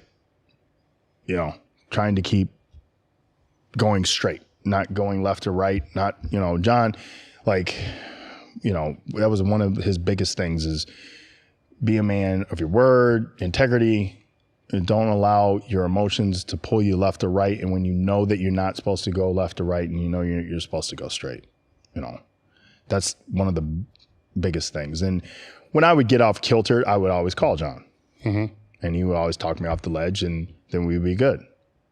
And now, you know, now I just got to talk to him by myself and be like, that's not what John would do. Yeah. What are some other things? Let's go more lighthearted, make it easier for like training stuff that you really that made you think twice about. What do you mean? For me, there are things like some of the challenge sets, right? Oh, where I got that all the time. Yeah. When I train every time I train, whenever I do a set, like a heavy set, yeah, I'm like, that's not good enough. Take the weight off and go again. Yeah. That's not good enough. Take the weight off and go again. Because that's what John would do. Always. He's always pushing the envelope. Yes. Always. And it doesn't matter how heavy or how light it is, he's pushing the envelope. In the middle of a set, John didn't really know what he was going to do. Shit would just come to him. Like in the middle. And he'd be like, yeah, that's a good idea. Take that off and put on a quarter and let's go to failure. Yeah. Okay. Right? So when I train, it's the same kind of way. If I don't feel a certain way or feel that muscle the way I'm supposed to, I'm immediately dropping the weight and doing it again and changing the form maybe or doing like that stays in my mind on how he used to do it when we used to come here all the time. For me, the challenge set thing was a little bit different because I always loved to train brutally hard, just super hard. And the challenge sets are like beyond hard, like super hard. And we have a video one here we'll show here in a minute. But with me, it was the powerlifting exercise science, strength coaching side sees that they're kind of worthless as far as, are they going to build more muscle? Are they going to make you stronger? Like, why are we doing, outside of it just being brutally hard and fun, like why are we fucking doing it? Even though I love doing it. Because it's a challenge. Yeah, and that's the thing to where what he explained to me, and I still, teach this to this day, is how do you know if it's an RPE of 10 for effort? Right. How do you know what your 10 is if you don't know what your 10 is? Right. You know what I'm saying? So you do a challenge set and it's an upset, strip set, whatever the fuck it is, brutally hard, then that's your 10. Yeah. So then all of a sudden you got to ask yourself, yeah, maybe that didn't grow muscle or whatever it is. It's just mentally a challenge thing that you feel good about doing. It's fun to laugh about and see. But most of your training should be at a 6 or a 7. Right. Was it? No. You see what I'm saying? So when you compare that, and then when I'll take somebody through something that brutally hard and then say, now don't ever do this again. Right. It really doesn't serve any purpose. Right. But was your 7 a 7? Right. And they're like, no, fuck. Yeah, right. Like a 2. Exactly. It's levels. It's levels to the shit. Right. So John would come here on purpose because he knows there was levels. We would come and train and then you would walk through the door and then now the level just increased. Like I can remember we did that hack. You came in the middle of the hack set and I'm like, oh geez, here we go. And I was already dead. I mean, we had already been here and was already 30, 40 minutes in. And I'm like thinking, okay, we got some leg extensions and we're good, right? And you walk in the door and almost like the set started over again. And then I could vividly remember it was like we were at a top set and there was like 3 or 4 or 5 plates on each side and blah, blah. And you were like, go to failure. And I was like, okay, that's like 4. And we pushed to like 15 or 16. Yeah. And I was sick as fuck, like mentally, because like the pressure, you always want to impress you. Yeah. Right. So now that I got to impress John and you, that's just double. Yes. Right. So the form's got to be good. The depth's got to be good. The pace has got to be good. You know, you can't stop after 2 reps like how guys do, like 1, 2, and then they stop and they breathe and then 1, 2, and then they do that all the way till 16. No, it's got to be continuous movement. That's the pressure, the mental pressure that you're under when you walk in this place to work out in front of you and John, period. Cue up that leg press video. This would be another one that John would always talk about. It's because I was going through the videos last night and there were so many that you were in, and I didn't know that you were actually in. And I remember because John and I were trying to find this video of, I don't know who. That's Matt. Yeah. So go ahead and just roll forward, right? Because this is going to be a long video. We don't want to watch the whole video, but it was just leg press challenge sets that we were doing against bands. And if you fast forward through, you're going to see at some point in time, you know, Matt, right, which I put the mystery man, ends up throwing up in a bucket, you know, and none of us knew it. So you gotta look to where whoever's filming, so keep going. So this was, keep going. You're not gonna miss it. So we did so here we go. So he did his set, right? And he's puking in the bucket, but then still filming the whole thing. But the point of this story that's funny as hell is none of us knew about it. It's because it was an upset and then we're doing like force negatives and ISO holds and all this other kind of stuff. He ends up like yakking in a bucket. A lot, right? And we don't know about it until the video comes out. And we're like, what? And to us, it was just another day. Just another day. Yeah, it was. That makes me laugh even now because he still kept going. Yeah. We didn't know he threw up. He kept training the whole rest of the day. Just kept going. But the funny part about a lot of these things, and you came down enough to know this, is the work capacity built over 2 years. Yes. And then these people would come in just fresh out blue, haven't built the work capacity, and just get wrecked. Remember what he did to Evanston Apani? Yes, just wrecked, right? And the whole time the little secret was, no, dude, it took 2 years to build up to this. Yeah. And you're just jumping in right from the get-go and just bam. And John loved to do that, bring people down and crush them. And the crazy thing with me is when and this still happens, it happened when I powerlift, it still happens now, is when I'm in shape and there's training shape, not like competitive shape or anything like that, but training shape. It's say business is a priority, you still train, but you're not, let me reframe that. You work out, but you're not training, right? The working out type of crap, I'll muscularly get sore. Right. But when I'm training and I'm in training shape, it's really, really, really hard to get sore. Yeah. But I cramp like a motherfucker. In John's leg days, oh my God. Yeah. So it would be that training. I would have to, speaking of how to balance your business and all that, I'd have to structure the whole rest of my day on Saturday of doing nothing. Correct. Because I was going to end up just laying in bed, right? At some point in time, my adductors were going to cramp. Cinch. And then when they cinched, then it was going to be the quads and once one cramp started, then the rest of them came. Fuck, man, the adductors were bad, but the VMO, oh my God. You guys used to send me back home in a car for 4 hours. Yes. Yeah, and then when I got out to go out, because I would go straight back to Jack's to train my clients. So I would get there about 5:30, 6 o'clock at night and go straight back. And my clients were like, what's wrong with you? Why are you walking like that? I'm like, just be quiet. Don't talk to me. Okay. Let's just go. Just never mind me. let's just train. And I'm limping around, and then the cramps will come. Yep. 100%. I mean, it still happens, just over the summer, I was training and just tricep shit after a bench. And later that night, I mean, this is going to sound ridiculous, but it's fucking true story. Anybody that follows me on Instagram or YouTube saw a video of this kind of when I was training around it. I'm at home and my tricep cramped and tore. My whole fucking arm was black and blue for 4 or 5 weeks or whatever it was. I had it looked at and all that, and the tendon was still there. It was partially torn, but it cramped so hard and I'm like, oh my God, like what the hell? Right. What is going on? And because now I'm older, right? So now it's like, well, shit, and if I'm going to cramp and things tear, right, I got to figure this shit out. So I tried, because even with John, I was trying everything, the intra workouts, all this other kind of shit to be able to get it. Nothing would work. Salt in the food, nothing would work. I would try the sodium packs, right? The different sodium packs. Either they would taste like shit or they had a ton of sugar in it. Right. Recently, one of my sales reps, Chris Bartle, works with football players and said, hey, why don't you reach out to Element, and see if they'll sponsor the podcast.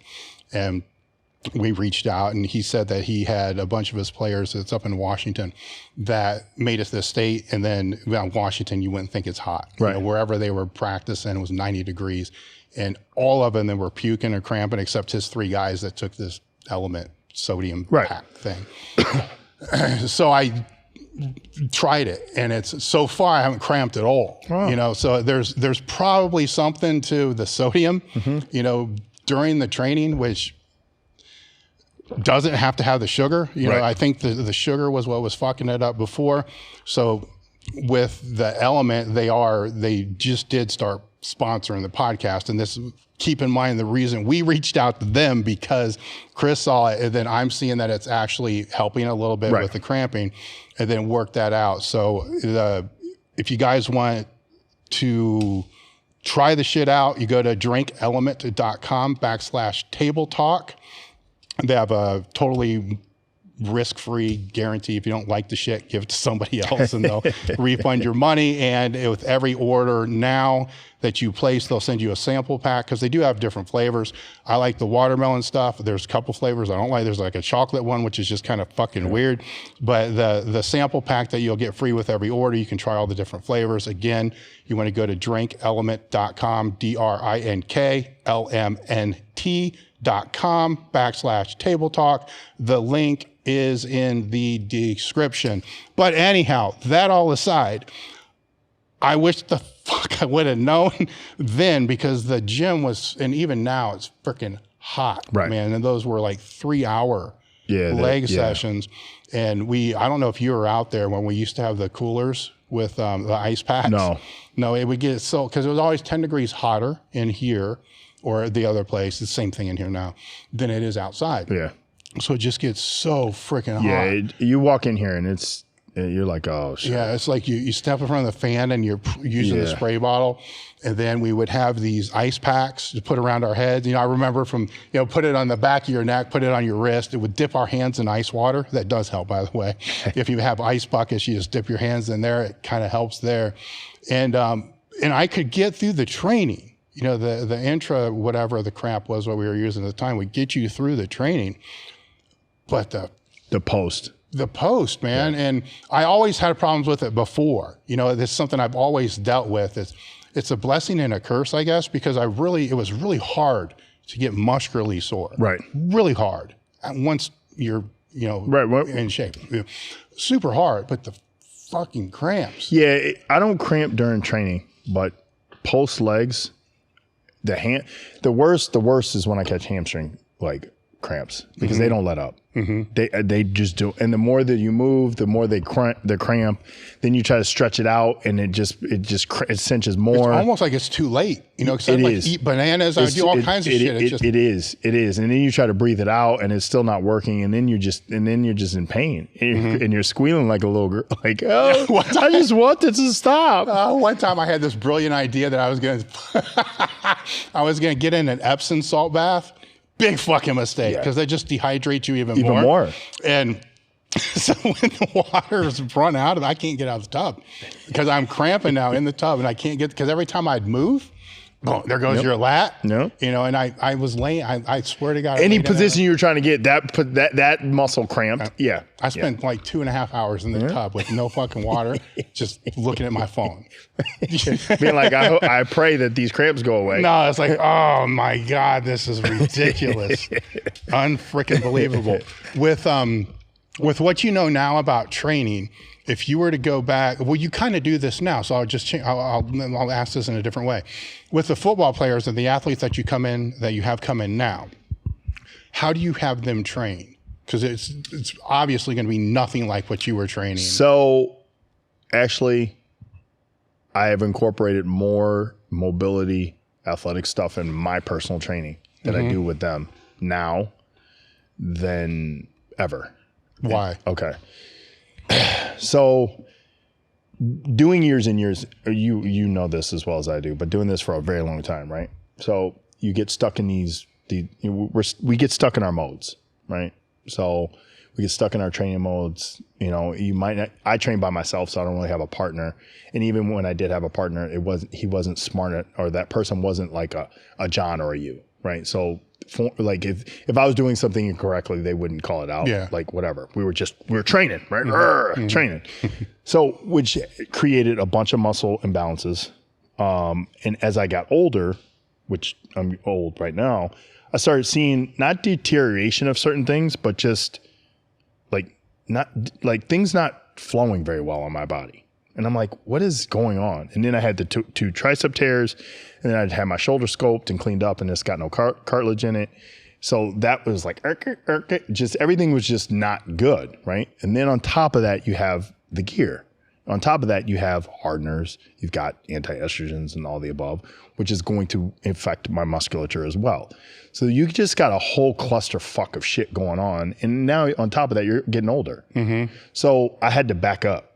So because I just saw my body not looking good. And I was like, I'm going to retire because I'm not going down like this. I'm not going to step on stage looking like this and be like, oh man, Ken, wow, you should kind of be done. So I went and saw a couple guys. I went and saw a guy in Canada, Antoine, for posing. And then I went and saw one of my local guys, Nate. And basically they kind of helped me put athletic stuff back into my training, like doing dynamic warm-ups and stuff like that, and kind of like football drills and whatnot, and stretching and mobility stuff and like foam roll stuff and all the stuff that I kind of already knew, but just because I'm a bodybuilder, you just don't do it, right? Mm-hmm. And it's brought my body back. It's cut out all the muscle imbalances. You know, I have more flexibility in rotation in my upper back and C1 area, in my thoracic area. I mean, it was getting to a point where I was so stiff that when I would do like a seated row, I get no range of motion in my lat because I couldn't rotate my thoracic because it was so stiff. There was zero scapular retraction, which that's no good. No. Back's one of my best body parts, you know? So basically I've taken what I do with my young athletes that play football and basketball or whatever, baseball or whatever, soccer, and I've incorporated some of their stuff with my stuff. But like it serves no purpose for them to, in my opinion, to try to, rack dead 4 or 5 plates. Mm-hmm. No point, right? Mm-hmm. Now to do an RDL, nice and slow and squeeze up, that serves purpose because it creates kind of like your trunk power. Most football players are in a 3-point stance and they got to come up and all the above, right? Or they got to be in a 3-point stance and get by, you know, an end real quick and dip and all the above. So I feel like, or for example, like instead of doing just a regular flat bench, I might have them on the ground doing an isometric hold dumbbell while they're pressing the other dumbbell with their legs in the air, keeping their core tight. So it's just taking a regular exercise and making it a little bit more challenging for them because that's what's going to happen on a football field. I mean, the bottom line is if you're a tackle, you're going to get rushed and then you're going to get rushed by another guy and you're going to have to take on 2 guys, right? Yep. If you're a defensive end, you're going to have to extend your left while you're keeping the defender away and try to go make the tackle with your right, correct? So why are you going to put a guy on a bench press just doing bench press. It's not going to happen in a real life situation. How does that work in the gym, like in real life with these kids though? Because they're going to want to bench press, so they're going to be going to their buddy's basement. I let them do that at their buddy's basement, or they're basically coaches at school. Okay. And I tell them, leave that bullshit over there. You're going to do this way. And they'll look at me and I'll be like, do you want to be an athlete? And they're like, yeah. I'm like, then you'll do it my way. Yes. So if you want to improve as your athletic ability, you'll do it my way. Do you think that your credibility as a bodybuilder and the credibility, playing for Michigan helps to get that message across? Absolutely. And the way I look, absolutely. Because if I didn't have either of those, the kids nowadays would be like, pfft. You know what I mean? But but if you look at pro athletes, they want to do everything pretty, right? What do you mean? So you got all the coaches, gurus that. Don't get me wrong. There's a science behind it, all the above. But the more technical, weird, like Odell Beckham, I've watched his workouts. The more tech savvy, weird stuff, the better for him, right? Like, but does that transfer him not getting hurt on the field? That's the problem I have with that. So you being on one foot catching reaction balls and doing all this kind of stuff and like doing all that's great. You're a freak of an athlete. You're a freak. I've never seen it. But the problem is you keep getting hurt every single year. So I think what happens is you need to assess the individual athlete on where they need to be or where they need to go. And where they are. Correct. Right? I mean, he's way up here, been pro for how many years? Forever. Right. You got high school kids, they don't have a base. They don't have a foundation. Correct. But then Odell, why does he keep getting hurt every year? Yeah. You know what I mean? Like, and it's weird because it's that basketball player that got hurt, Rose. He gets hurt all the time, right? I almost said that he's too quick for his skeletal system, right? He's too shifty and just tears his knee up, tears his ankle up, tears all his ligaments up. That's what Odell does. So what's going to strengthen all that? That's where you got to kind of attack Odell. Then like with the kids you said, they don't have a base. So you got to build a base for them, right? And then make them athletic on top of it or keep them athletic on top of it. Keep them jumping rope, keep them doing mobility, keep them doing plyometrics, keep them doing one leg stuff. So there's, again, I don't think you can just be a one trick pony in this. You got to have a plethora of skills to be able to coach these athletes and, to do it the right way. Like now what just hit social media is Aaron Donald with the whole knife thing. He's got the knife guy that. I don't know what you're talking about. Well, okay. So Aaron Donald is the defensive end for the Rams. He's ultimately, they say he's the best ever to play the position. So anyway, he's got a guy that he has knives and he's knifing Aaron's with his hands. Yeah. So now this is on social media. So what do you think is going to happen now?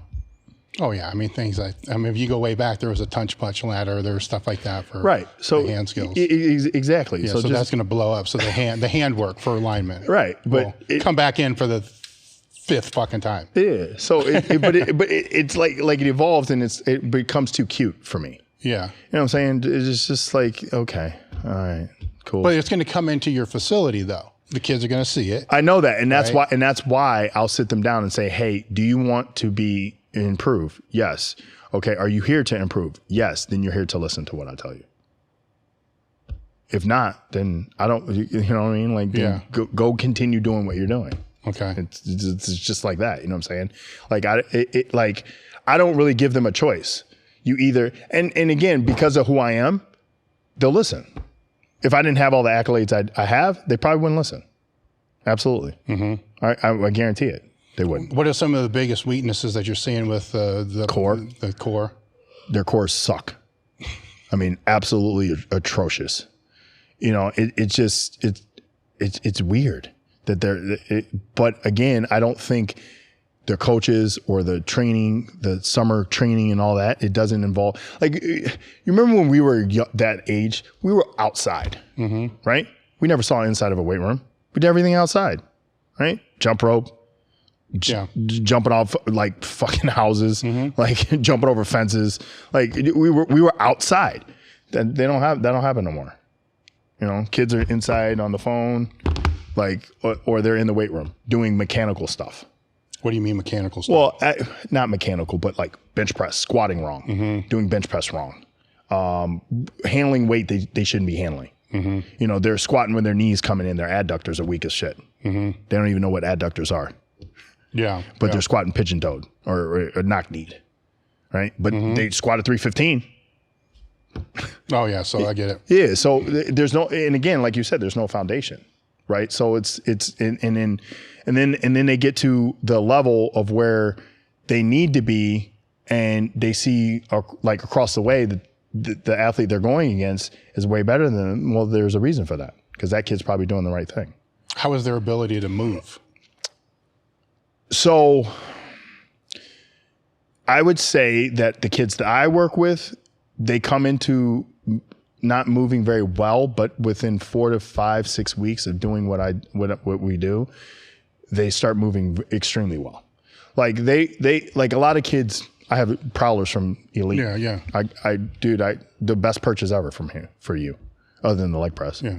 But I use those prowlers have thousands of miles on them, thousands, because you can do so much with them. You know what I mean? And all involves the core, right? Yeah. So that right there helps with their movement, because most of them will get on there and they'll push it in a weird way. They'll push it flat-footed, or the length stride's not good, or they're not pushing it, or it's just weird. But then they want to drive a person out of a hole. Like, it ain't gonna happen.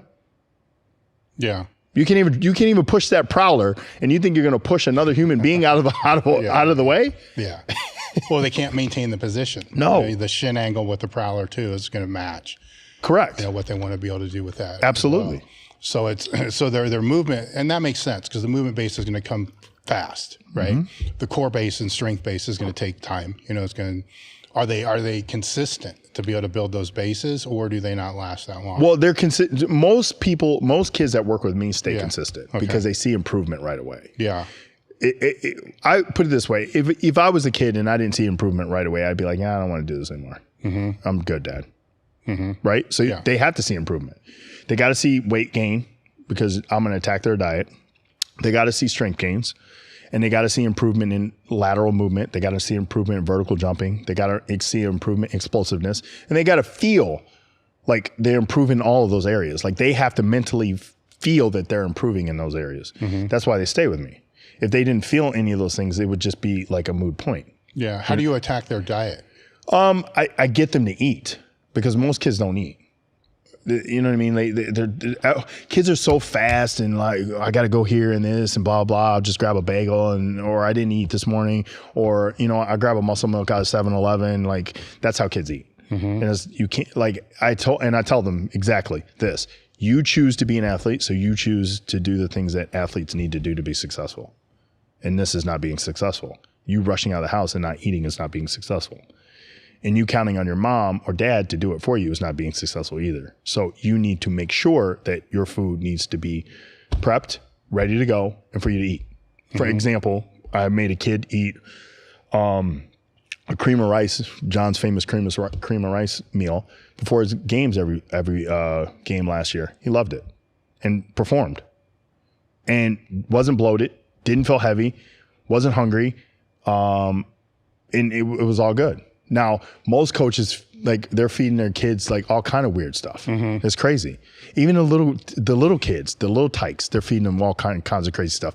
I hate when to be honest with you, when they're like, they allow the kids to go get Gatorade when they didn't even sweat. What are you doing?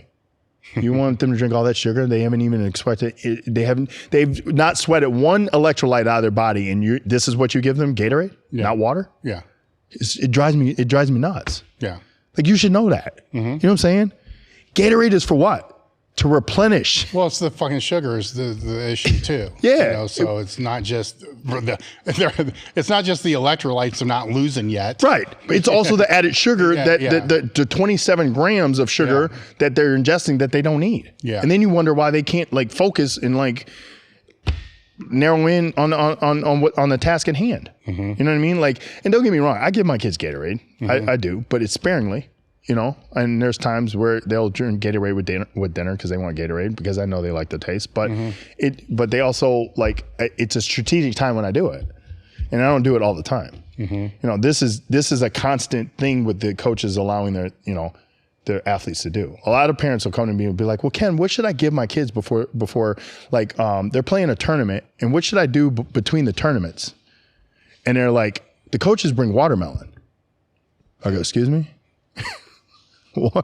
Okay. I'm like, well, you know what? I prefer a banana, high glycemic index, quick energy. I go, it's fast, digest real quick. I go, and that's what I prefer. I don't know about watermelon, to be honest with you. I said, you have a bottled water, banana, I think they should be good to go. You know? But, they're like, oh, that's a good idea. So it's super disconnected. So, Yeah. And then what they are on the other side, what they're eating is probably just processed shit, if they're eating anything. Correct. It's like chicken Parmesan. You think that's really good for an athlete to eat with all that cheese and grease and the chicken is fried and like like that they think that's a good pre-game meal. Oh yeah, I mean they had that shit when I was in high school. It'd be like pasta and whatever. Well, so football, Michigan, right? We're at a D1 school. You know what they used to feed us? Okay, pre-game meals were, we had rice, we had filet, we had French toast, we had syrup, we had butter, we had regular yogurt, we had all kinds of juices to our to whatever we liked. That was the pre-game meal, right? Now the pre-dinner meal the night before, we had filet, we had lasagna, okay? And we had a big fat cookie that was baked for each one of us before we went to bed with hot chocolate. Is that really something that we should be ingesting before we go play a fucking national title game? No, no, but that's what it was. Yeah. Our training table was horrible too. Like we would have like ribeyes, not New York strips, ribeyes, like and whole milk. You see these big, dude, it's 6'4", 6'7" guys used to go there with like pitchers and grab vitamin D milk of pitchers and would just sit at the table and drink out of pitchers milk. It's probably not the best, especially when you want that guy to lose weight. yeah. When you want that guy to be 305, not 315. Well, then you got to monitor his food. Yeah. Like, you know what I mean? Yeah. But again, that's like Monday morning quarterback for me. Like what I know now, I did not know. I mean, when I was in college, we used to drink the night before and see who ran the best the next day, like in conditioning. How stupid were we? Right? Yeah. But that's just what we did. Yeah. You know? Now you also work with bodybuilders too, right? So and that I assume that's online, right? So you're dealing with that online, the restricted capacity of what you have to deal with when it's online. What are some of the biggest issues that you're seeing with new clients coming in? So they're either working with a different coach that was a bullshit coach, which is kind of most of them, right? Or they're not working with anybody. You know, where's some of the disconnects there? Time, the biggest. Okay, so timing. Athletes don't know time, and they don't understand. Like they work with me, it's a blessing and it's a curse at the same time. And the reason why is because when I set a goal, I'm going to hit that goal. I don't care. Yeah. You know what I'm saying? Whatever it takes. If I got to wear 5 sweatpants and 5 sweatshirts and 2 Scullies and a hat over it to make weight or look the way I need to look, that's what's going to happen. So they don't get it, that the reason why they need more time, because they're not willing to do that. So you're talking time as far as weeks, months. Yeah. Okay. So like I might need 20 weeks of dieting. Yeah. These people need 30 weeks. Yeah. And it definitely are not staying that strict in the off season like I would stay in the off season either, right? So I feel like it's like this. I want to bodybuild in the hands down here, not up here, right? I want to compete, but they want to give me this effort, not this effort. And then when they get into it, they're like, man, why is he always yelling at me? Man, I can't do nothing right in his eyes. God, he's always up my ass. Well, do what I want. You know what I mean? To the level that needs to happen. Because guess what? Athletes that are going to go against, you're going against, I guarantee you're doing 3 times what you're doing.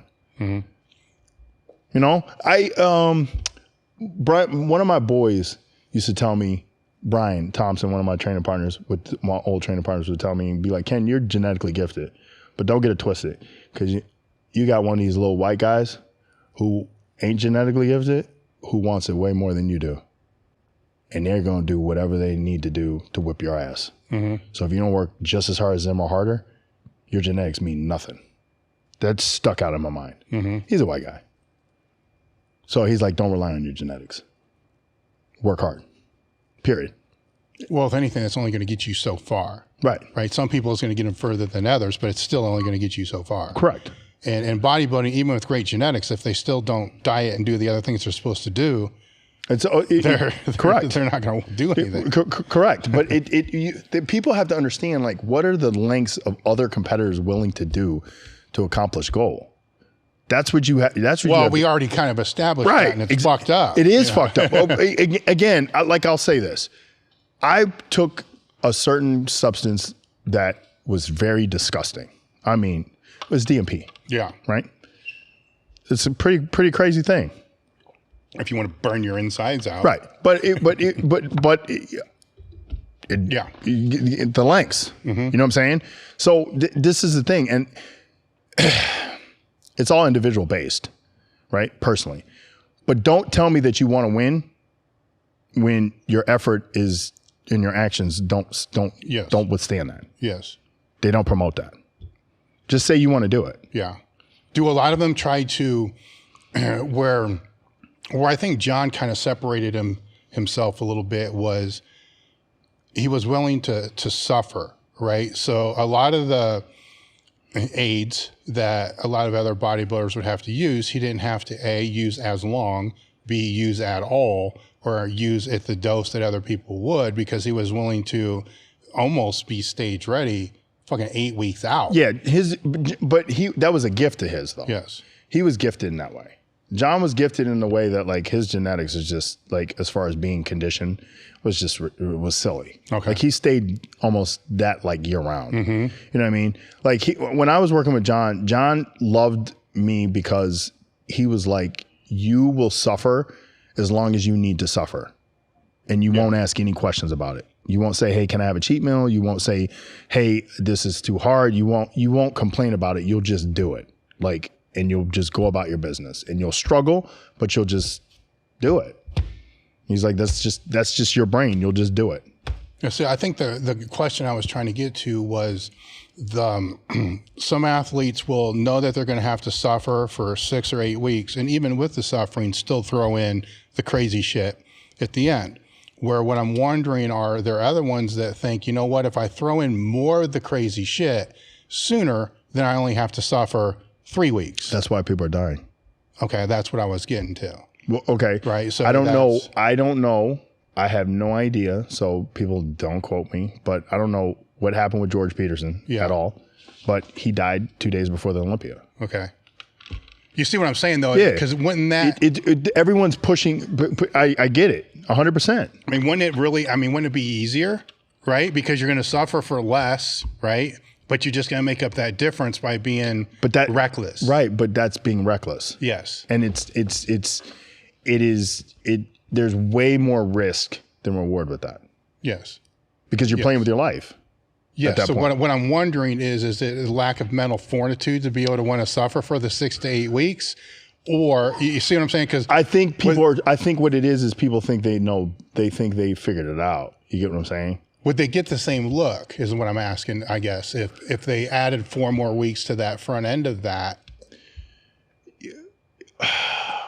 Again, I feel like everybody wants it now. Yeah. That's what it is. Like, it's, you know what I mean? Like, instead of dieting 30 weeks, right? Someone diets 20, but then in the last 4 weeks, they push the envelope, right? So why don't you just slow it down? The old saying of the GOATs, Yeah. right? we're going to run down. No, we're going to walk down, right? That's what we're saying. No, that's a great fucking story. Yeah, that's pretty much what we're saying. Like two old dudes, that's what we're chopping. That's what we're chopping up. Yeah. So is it that? Yeah, but it's not like that now. You know what I mean? It's not, and it's like, again, you choose. So you can choose whatever path you want to choose. I mean, there was one time, there was a year or two I was working with a coach who had me on a lot of like compounds that I didn't like. And I stopped at the end of the year and realized and did an assessment and realized like what he was doing to me was what he was doing to other athletes, right? That was working. That was making the other athletes look incredible. But I realized like me eating all that junk when he wanted me to eat all that junk was not, it was actually doing the reverse. Like it just was. And the protocol didn't match Ken Jackson's genetics. It didn't work with me. So I stopped. But most people don't stop because they're chasing that proverbial carrot that, oh, I'm gonna look like that because he's working with him. No, you're not.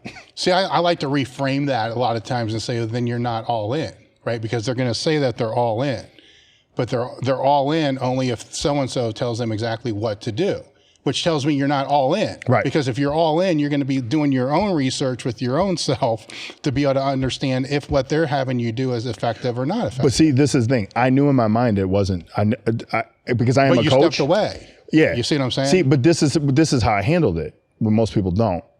I finished what I needed to with that coach. Okay. And then I assessed it. And because I knew when I was doing at the time, I'm like, this doesn't make sense to me. It doesn't physiology work. I don't think this is like right. Like it doesn't add up. Right. And then I went through, I did my shows. And at the end of the year, it was like, I'm done. Because this doesn't work. I don't like the look. I don't like what's going on with my midsection. I don't like anything. And it's because of A, B, and C. Yeah. So I'm done. Yeah. Yes. See, I would say that most athletes don't do that. No, they don't. But they're the same ones that are going to tell me they're all in. You see where the disconnect in my brain is? Correct. Like, well, you're not. Because if you were, right, you'd be asking yourself the hard questions. Where that's so weird to me in a sport that the risk is death, right? That you're willing to take this huge risk over here on this end, but not even question, if this is the right protocol or the right coach or whatever it is. Well, nowadays you have a lot of guys. I mean, I had a substantial amount of coaches, so I can't really say that but you have a lot of guys move, you have guys trying to find jumping that around. Yeah. Because they're trying to find that, you know what I mean? Before it was, everybody was going to the Middle East. Remember that? When everybody was, actually John was still living. We used to talk about that stuff where everybody was jumping. They were going to oxygen. Everybody, right? I mean, everybody. Now it's a little died down now. So you as an athlete, again, it goes back to being an individual and being smart, right? Think about it. What is the best situation and what is better for you? Not what you think that potentially you can be because that person's coaching such and such, but what you potentially can be. You know what I'm saying? Like, I'm not going to go work with Hani because I think he's going to turn me into Phil Heath. No, Phil Heath is Phil Heath. How does this change your perspective on coaching? When I'm coaching an athlete, I coach them as an individual. Everybody's an individual. Everybody. So your protocol changes per who you work with. Yeah, and different, I'll do different. It has to, because the thing about it is everybody's attitude is different too. You got to know who you're working with, because this person, I got to maybe manipulate in this way, and this person I got to talk to in this way. I can't talk to these two people the same because their personalities are not the same. Or if I get a natural athlete, right? So I get a natural athlete, fine. But I'm going to talk to that natural athlete about gear, and I'm going to tell that person, hey, you do know you're going to be going against people that are Superman, and you're Clark Kent. Okay? So I get it. That's what you want to do. It's all good. I can still coach you. But just know that you have to work way harder than ever because you're going against people that are going to be superhuman. So if I tell you to do every A, B, and C, you need to do A, B, and C and then ask me about D. because that's what's going to take. And then what eventually happens, they'll do the show and then they like it and they did good, but didn't do as well as they wanted. And then they ask me, well, what happened? And I tell them, that's what happened. Mm-hmm. There's a line. You're on the other side of the line. And so now you got to make a decision. And I'm not making it for you. You make it. Mm-hmm. So you do what you want to do. And you tell me what the next move is. So that's how I coach. Yeah. I don't really force, you know what I mean? Like, or expect. Obviously, a lot of the big guru coaches, and John never did that either, but I would say a lot of the big guru coaches, like, if you're going to hire me, you're hiring me with putting your big boy pants on. And so whatever I tell you, you're going to do. Mm-hmm. That's expected. Is it effective though? You know, it's not. I don't think it's effective. Yeah. At all. You know, I wouldn't think so. No. You know, because it has to be individual. Correct. Like, here's the thing. I feel like this. I can't eat and carb up on muffins. Perfect example. Roman Fritz. He's a German bodybuilder. This guy comes shredded when he comes to the stage. He stays shredded almost year round. He carbs up on nothing but junk. McDonald's, rice cakes, or Rice Krispie treats, muffins, pies, boxes of cereal. He's like John. Like John used to carb up like that, right? And John couldn't eat enough junk and he'd still be flat. Mm-hmm. He's like John. His body operated like John. If I did that, I'd be a water buffalo. Mm-hmm.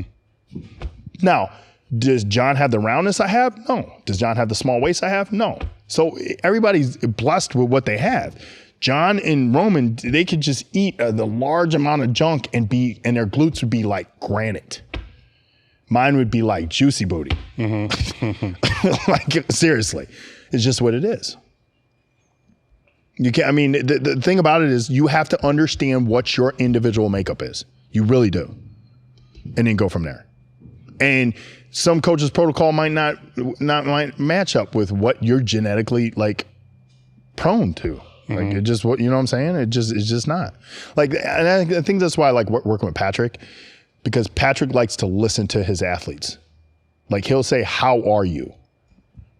It's a double-headed question, right? Yeah. And then you'll tell him and he'll be like, "Okay, well, what do you think like your conditioning is 8 weeks out?" This is how he he puts it on you. Yes. Right? And then sees your answer and then says, "Well, you know what I mean? That's a great way to coach." 100%. Yeah. You know, especially if you've been doing it for a decade. Right. So it's fantastic. Or he'll say, "You know what, Ken? Let's just keep it the way it is. We don't need to incorporate anything. You're getting better every week. There's no sense of adding anything to our protocol right now." When most people would be like, "Add this, this, and this. Mm-hmm. Let's speed up the process," just like we talked. Yeah. He ain't about that. He's not about to add anything unless he has to, unless he needs to make a move, when it's time to make a move. Mm-hmm. You've had your training center for what, over a decade? Yeah. Close to it? Yeah. Tell me about a time that you've worked with an athlete that their success made you feel as when you won a show. Any of the people that I've turned pro, which I have 4 pros that I've turned pro. So all the people that I turned pro, I felt that way. I've had some amazing transformations. And this is the thing with me, with my coaching. I'm not like a guy that gets like diamonds in the rough, like kind of like, you know, superstars that are going to turn pro, right? Mm-hmm. I normally train everyday people that like eventually like are bored. And I'm like, "Why don't you do a show?"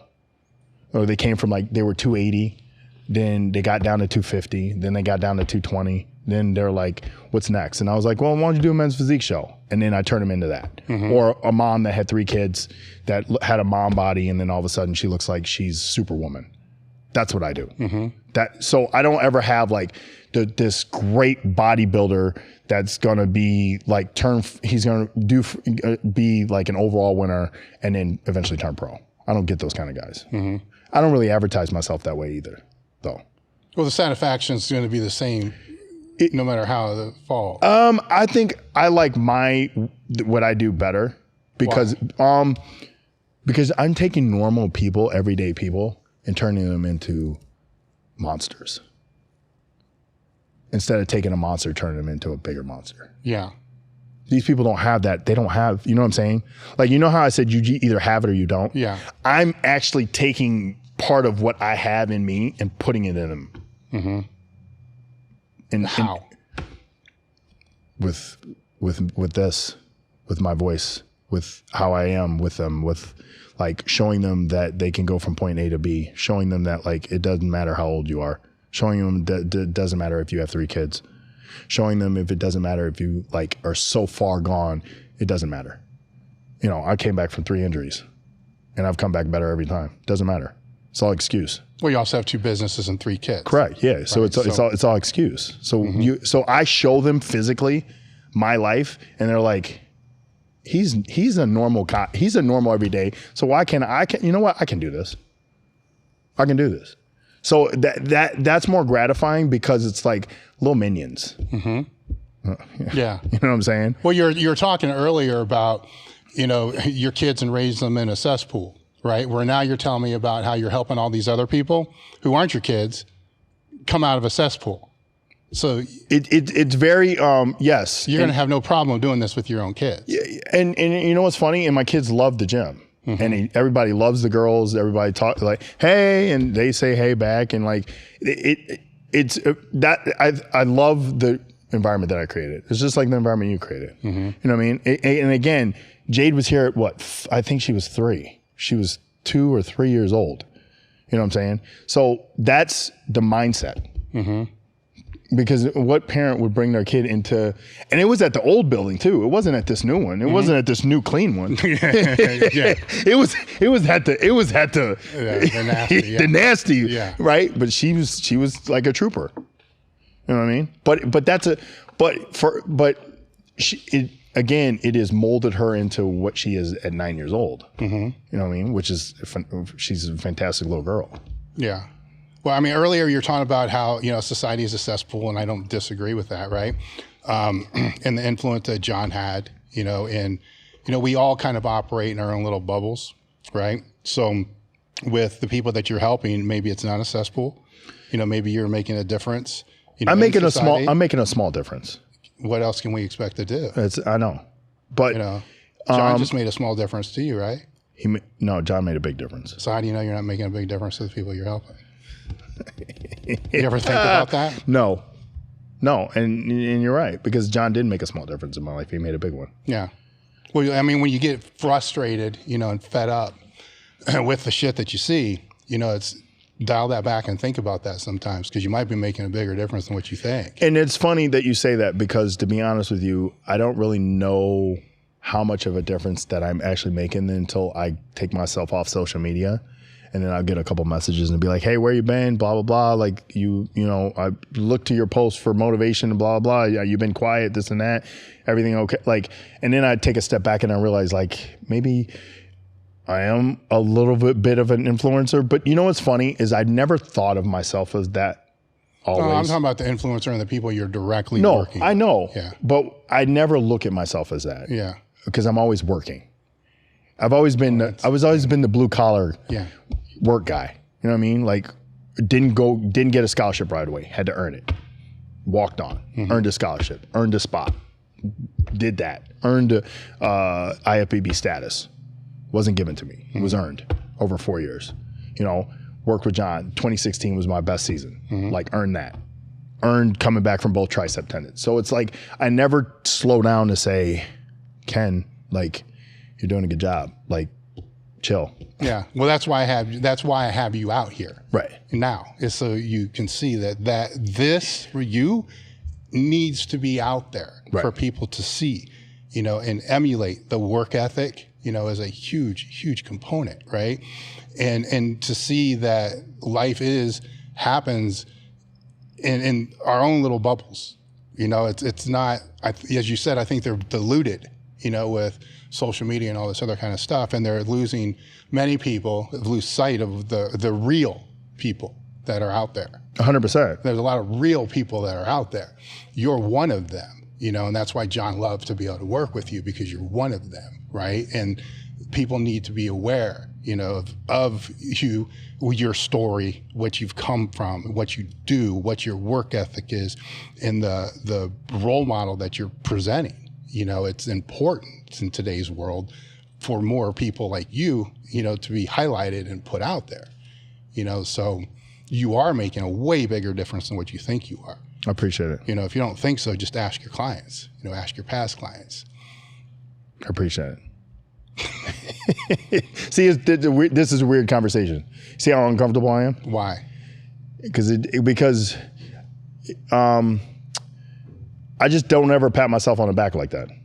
You know what I mean? Like I'm just being humble. I'm just Ken. You know what I mean? Like it's just, like people will be like, oh, Mr. Ken Jackson. I'm like, man, I'm just Ken, man. Just come on with that. Like, you know what I mean? I'm just a laid back, But again, going back to what I'm saying, what society needs is those role models, the people that love to pat themselves on the back, are real people that are doing real fucking work. Real people and real fucking work. You see what I'm saying? Absolutely. So no, I don't want you to pat yourself on the back or any of that other stuff, but pause every now and again to think, that it's the real people that are going to make the difference. 100%. The fake people are temporary. They're very temporary, very temporary. And I'll add to this. It's like this. So you know how you're on social media, right? So you got people like DJ Khaled or famous celebrities, right? Talking about how God's great and this, and we're all happy, right? Bro, you're talking like this because you're a millionaire, billionaire, right? And your whole life is fun and games. And yes, God believed in you, and I love how they preach to the regular people, right? I don't think you can do that. No, that's not real life. Thank you. You can't sit on your castle and preach to us regular people about how we shouldn't hug our pillows and drool all over our pillows, and we got to get our asses up and work, and like, look what I did. Like, that ain't like why you walk your red carpet to your private jet and jet off to Barbados and blah, blah, blah. No, that's not real. That's not like, that's why I enjoy like your, like, what you do, or John, or like, because that's real shit. You know what I mean? Like John going to coach his football, his little league football, his son's football team. You know what's really funny is I went to a couple practices, and a couple of my teammates I played at Michigan, I ran into at John's kids' practices. Like Marcus Ray was like, KJ. I was like, Marcus? Like, that's crazy. Yeah. That's crazy. You know what I mean? Like that's real life. That's real life. Me and Terrence Ruffin go to Alexander's football and Johnson's football practice. That's real life. Me and him staying at John's house. That's real life. Well, the other side too is real life is hard. Correct. Right? And ugly. Yes, and that's part of it. That's what makes the good times good times. Correct. How do you know what's a good time unless you've had a bad time? Yeah. Right? How do you know what winning is unless you've lost? Correct. There's a yin and yang associated with everything. Always. A lot of the things people that you're talking about, they're only portraying, the glimmer and the glitz, and so that's not real. It's not. And it's not, and it's not you. That's not everyday life. There's balance to this this whole thing we call Earth. There's checks and balances. Period. That's real. Yeah. And again, social media has gotten it to the point where people only show highlight reels of their life. I've had several people ask me, why did you put you tearing your tendons on social media? Why not? It happened. Like, is that appropriate? No, but a half-naked woman shaking her butt, twerking, that's appropriate? It's real though. I mean, if you're gonna do it, you got to show the good, the bad. I mean, correct. It happened. It happened in my life. Yeah. Right. And it would just happen to be on film. It is what it is. And I happen to come back from it. Both of them. Yeah. So there's the positive out of all of it. Yeah. So how can people find you? Ken KBJ is my IG. Pretty much that's where I operate mostly. Or they can hit me up, ken@jacksfitness.net. They can email me. Okay. And Fit Foods? I had to close Fit Foods. You closed Fit Foods? Yeah, but no one wants to work. But that could be a whole nother podcast. Yeah, right exactly. there, man. Exactly. And then people that don't want to work, they want $20 an hour. You know what I mean? It's crazy. It's crazy. So it was a headache, and I was just like, you know what? I'm gonna focus on Jax. If I open it back up, I open it back up. But like, I'm not gonna stress over it. Fuck it. Let's talk about this, because I mean, maybe this is, you know, something that other people need to see, right? So you say you have two businesses, you have one business or whatever. That doesn't always fucking work. Right. Be real. Be real. Right.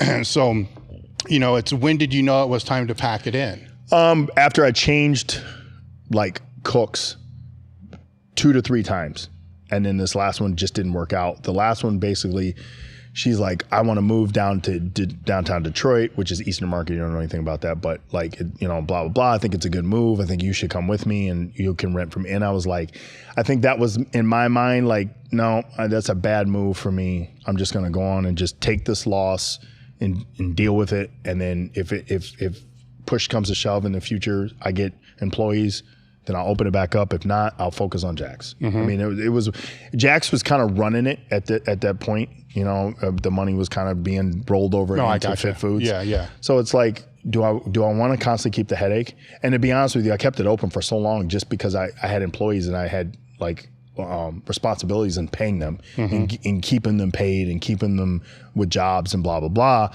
And I felt bad. You know what I mean? Because I close it, they don't have jobs. So now I don't have employees.